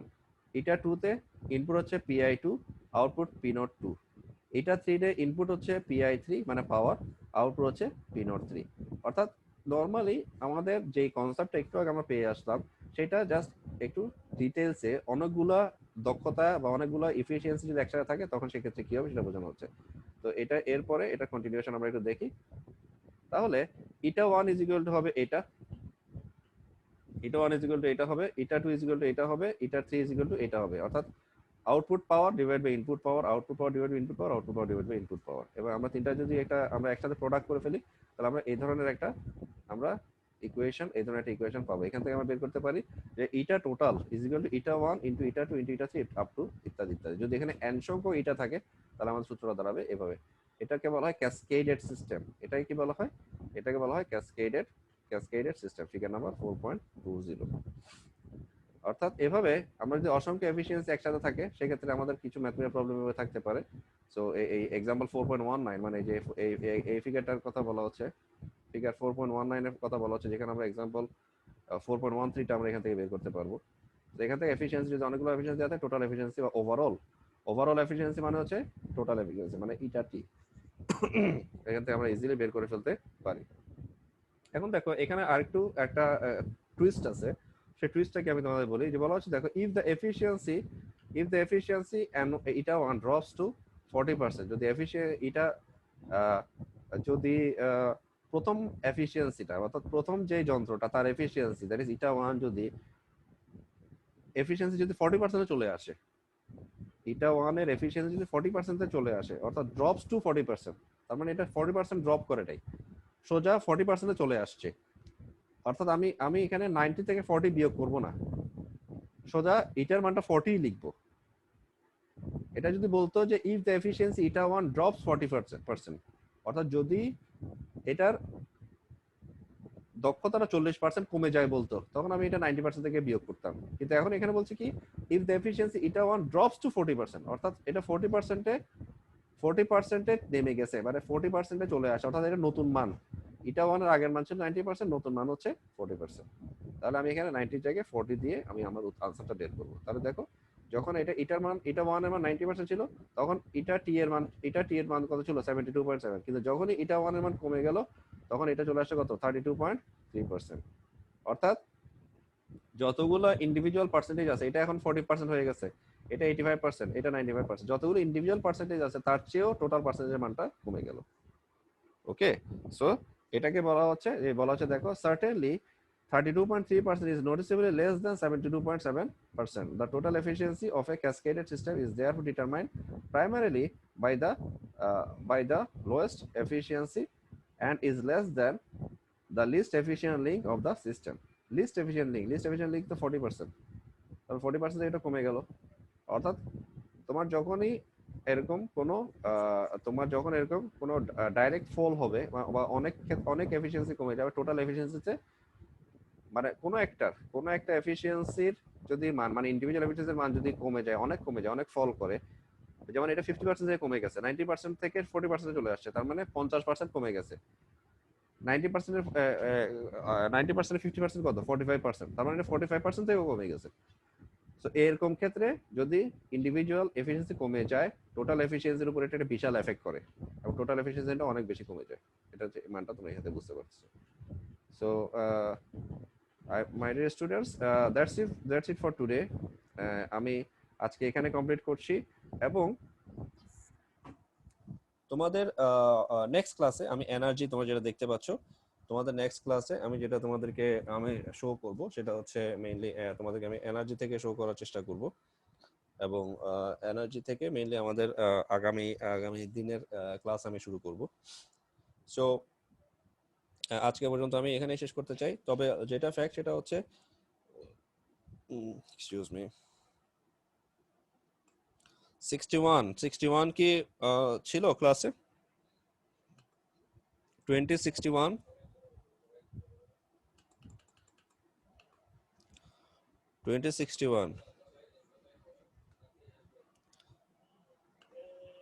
Okay 2061, that's alright. তো যাই হোক, আমি আশা করি যে তোমরা কেউ পরবর্তীতে এসে এখানে চ্যাট বক্সে তোমাদের অ্যাটেন্ডেন্সটা দিয়ে দিবা না। So I expect your ethical response and honesty. So যাই হোক, এখন যেটা ফ্যাক্ট সেটা হচ্ছে তোমরা খেয়াল করছো এখন নাম্বার অফ পার্টিসিপেন্টস কত? কত? 57 মানে আমি সহ 57, তার মানে 56, তাই তো? Yes sir. তার মানে আমি যখন অ্যাটেন্ডেন্স দিচ্ছিলাম তখন কিন্তু 72 থেকে 73 জন প্রেজেন্ট ছিল, মানে তোমরাই ছিল, আমি সহ 74 ছিলাম, তাই না? जी सर। তার মানে আমি অ্যাটেন্ডেন্স নেওয়ার সাথে সাথে তোমার 17-18 জন ফল করছে। একটু আগে যে এফিসিয়েন্সি ফল করতেছিল ওরকম 17-18 জন ফল করে ফেলছে, তাই তো? স্যার ঠিক কি না? जी सर। এটা কি আমার জন্য পসিবল কিনা যে তোমরা এখন যারা প্রেজেন্ট আছো পার্টিসিপেন্টস লিস্ট থেকে তোমাদের লিস্টটা নিয়ে বাকিদের অ্যাটেন্ডেন্সটা ডিলিট করে দেয়া পসিবল কিনা? আমি মনে বুঝাতে পারি নাই। আর মাঝে মাঝে ইলেকট্রিসিটি সমস্যা হয় sir. Okay, I agree with you যে ইলেকট্রিসিটি প্রবলেম হয়, বাট আমি কিন্তু কনস্ট্যান্টলি আজকে প্রথম থেকে আমি মেবি 11:20 বা 11:25 এ ক্লাস শুরু করছি। তো প্রথম থেকে কিন্তু তোমাদের এভারেজে 70 থেকে 72 প্রেজেন্ট ছিল এবং আমি খেয়াল করছিলাম তোমাদেরকে যখন আমি ক্লাস নিচ্ছিলাম, আমি খেয়াল করছিলাম যে আমি যখন অ্যাটেন্ডেন্স নেওয়া শেষ করে ক্লাস নিচ্ছি তখন থেকে আস্তে আস্তে ফল করা শুরু হয়েছে। প্রথমে 60, 65, 67, 65, 62, 60 এভাবে করতে করতে আলটিমেটলি এখন 57 এ আসছে, তাই না? সো আমি আশা করি যে তোমাদের এই ক্লাসগুলো আসলে তোমরা যারা প্রেজেন্ট আছো, এই কথাটা আমি তোমাদেরকে বলছি না, আমি তাদেরকে বলছি যারা এখন এখানে প্রেজেন্ট নাই, কারণ তোমরা তো প্রেজেন্ট আছোই, তো তোমাদেরকে বলার কিছু নাই। সো এখানে যারা প্রেজেন্ট নাই আমি তাদেরকেই বলছি তোমাদের মাধ্যমে, তাদেরকে বলছি যে তোমাদের মেইন ইম্পর্টেন্সটা কিন্তু ক্লাস অ্যাটেন্ডেন্স নয়, তোমাদের মেইন ইম্পর্টেন্স হচ্ছে ক্লাস লেকচার। সো ক্লাস লেকচারটাকে আই বিলিভ যে তোমরা ইম্পর্টেন্স দিয়ে ফলো করবে। অ্যাটেন্ডেন্সটা হচ্ছে তোমাদের পুরস্কার, তোমরা যে ক্লাসে কষ্ট করে প্রেজেন্ট আছো ওইটার জন্য তোমাদেরকে জাস্ট একটা পুরস্কার দেয়া, নাথিং এলস। তো তোমাদের পুরস্কার দিতে যেই জিনিসটা, যেটা তোমাদের ক্রেডিট বা যেটাতে তোমাদের কন্ট্রিবিউশন আছে, সেটাতে তোমাদের পুরস্কার দিতে আমি তো 1 সেকেন্ডও চিন্তা করব না, 1 মুহূর্ত চিন্তা করব না, তাই না? বাট তোমাদের প্রেজেন্স থাকাটা জরুরি, কিন্তু তার চেয়ে বেশি জরুরি হচ্ছে তোমাদের ক্লাস লেকচারগুলো ফলো করা। এবং একটা ক্লাস যখন 3 পিরিয়ডের, আমাদের স্বাভাবিক তোমরা জানো যে আমাদের একটা দিনেই আমরা এই কোর্সের ক্লাসটা পাই, সুযোগটা পাই, কারণ অন্য দিন হয়তো অন্য টিচারদের জন্য অন্যটি অকুপাই করা থাকে। সো আমার জন্য অ্যাভেলেবল থাকে একদিন।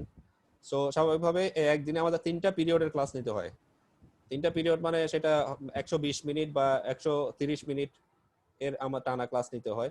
সো ওই কারণে তোমাদের প্রতিটা পুরো সময়টাতে, অর্থাৎ 120 মিনিট বা 130 মিনিট পুরো সময়টাতে তোমাদের থাকা উচিত। তো তোমরা যদি ওই পুরো সময়টাতে না থাকো, সো আমি কিন্তু আমার কথাটা বলেই যাচ্ছি, আমি কিন্তু আমার লেকচারটা দিয়েই যাচ্ছি। ওকে, সো ওই জিনিসগুলো তোমরা স্বাভাবিকভাবে যারা প্রেজেন্ট থাকবে না তারা মিস করবে। এখন যারা প্রেজেন্ট আছো তাদের তাদের তাদের তাদের অ্যাটেনশন এবং তাদের যে সিনসিয়ারিটি সেটা আমি অ্যাপ্রিসিয়েট করি এবং তাদেরকে আমি ক্রেডিটটা দিতে চাই। এবং আমি এক্সপেক্ট করি যে সবসময় অন্যরা ওইভাবে প্রেজেন্ট থাকবে এবং অ্যাটেন্ডেন্সকে বেশি গুরুত্ব দেওয়ার দরকার নেই। অ্যাটেন্ডেন্স ব্যাপারে বেশি গুরুত্ব দেওয়ার দরকার নেই। আমরা তো অ্যাটেন্ডেন্সের বিষয়টা অনেক ক্ষেত্রে মানবিক দৃষ্টিকোণ থেকে অনেক ক্ষেত্রে আমরা দেখি তোমাদের পরীক্ষার আগে। সো কিন্তু তোমার কখনোই তোমার অ্যাটেন্ডেন্সটা হয়তো তুমি রিগেইন করতে পারো, অ্যাটেন্ডেন্সটা হয়তো পেতে পারো, কিন্তু তোমার এই যে লেকচারটা বা তোমার এই যে পড়ালেখাগুলো তোমরা কিন্তু আবার পরবর্তীতে পাবে না। কারণ তোমাদের এই লেকচারটা বা এটা তোমরা আবার যদি বলো বা আবার যদি তোমরা এটা আবার যদি পেতে চাও, সেটা কিন্তু পসিবল আর হবে না। আর যে লেকচারটা চলে যাচ্ছে সেটা কিন্তু শেষ। সেটা লাস্টে হয়তো একটা কোর্স আউটলাইনের মাধ্যমে একটা রিভিউ ক্লাস থাকতে পারে, কিন্তু সেটা কিন্তু আলটিমেটলি একটা পূর্ণাঙ্গ ক্লাসের যেই আমেজটা, পূর্ণাঙ্গ ক্লাসের যে ফিলটা বা ফ্লেভারটা, সেটা কিন্তু কখনোই পাওয়া যাবে না। সো সেজন্য ক্লাসে আমি আশা করি তোমরা ক্লাসে প্রেজেন্ট থাকবে। সো আমি তোমাদের আর সময় নিব না, সবাইকে অসংখ্য ধন্যবাদ। হ্যাঁ, রিদওয়ান ইসলাম বলো। স্যার ক্লাসটা আরেকটু আগে শুরু করে, মানে একটা আগে শেষ করে দেওয়া কি পসিবল হবে? মানে জোহরের নামাজ থাকে তো, কয়েকজন জোহরের নামাজ পড়তে গেছে। ওকে, আমার ধারণা তোমাদের জোহর নামাজ কোথাও 1:30 আগে না, 1:30 বা 1:15 এর আগে না। সো 1:15 হয় আর কি। হ্যাঁ, যাই হোক, আমার শিডিউল ছিল আর তোমাদের সাথে 11টা থেকে 1টা পর্যন্ত, বাট আমি একটা টেকনিক্যাল ডিফিকাল্টির কারণে আমি সেটা শুরু করতে পারি নাই। তো যাই হোক, আমার চেষ্টা থাকবে তোমাদের ক্লাস 11টার মধ্যে শুরু করে 1টার মধ্যে শেষ করে দেয়া। আবার মাঝে মাঝে ইউনিভার্সিটির অসংখ্য টিচার আসলে সকালের টাইমটাতে ক্লাস নেন, তো অনেক টিচাররা, সিনিয়র টিচাররা, প্রফেসররা ক্লাস নেন এই সকালের টাইমটাতে। সেজন্য এই এট এ টাইম 33টা স্লটের বাইরে ক্লাস নেওয়া যায় না, 33 জনের বেশি ক্লাস নেওয়া যায় না।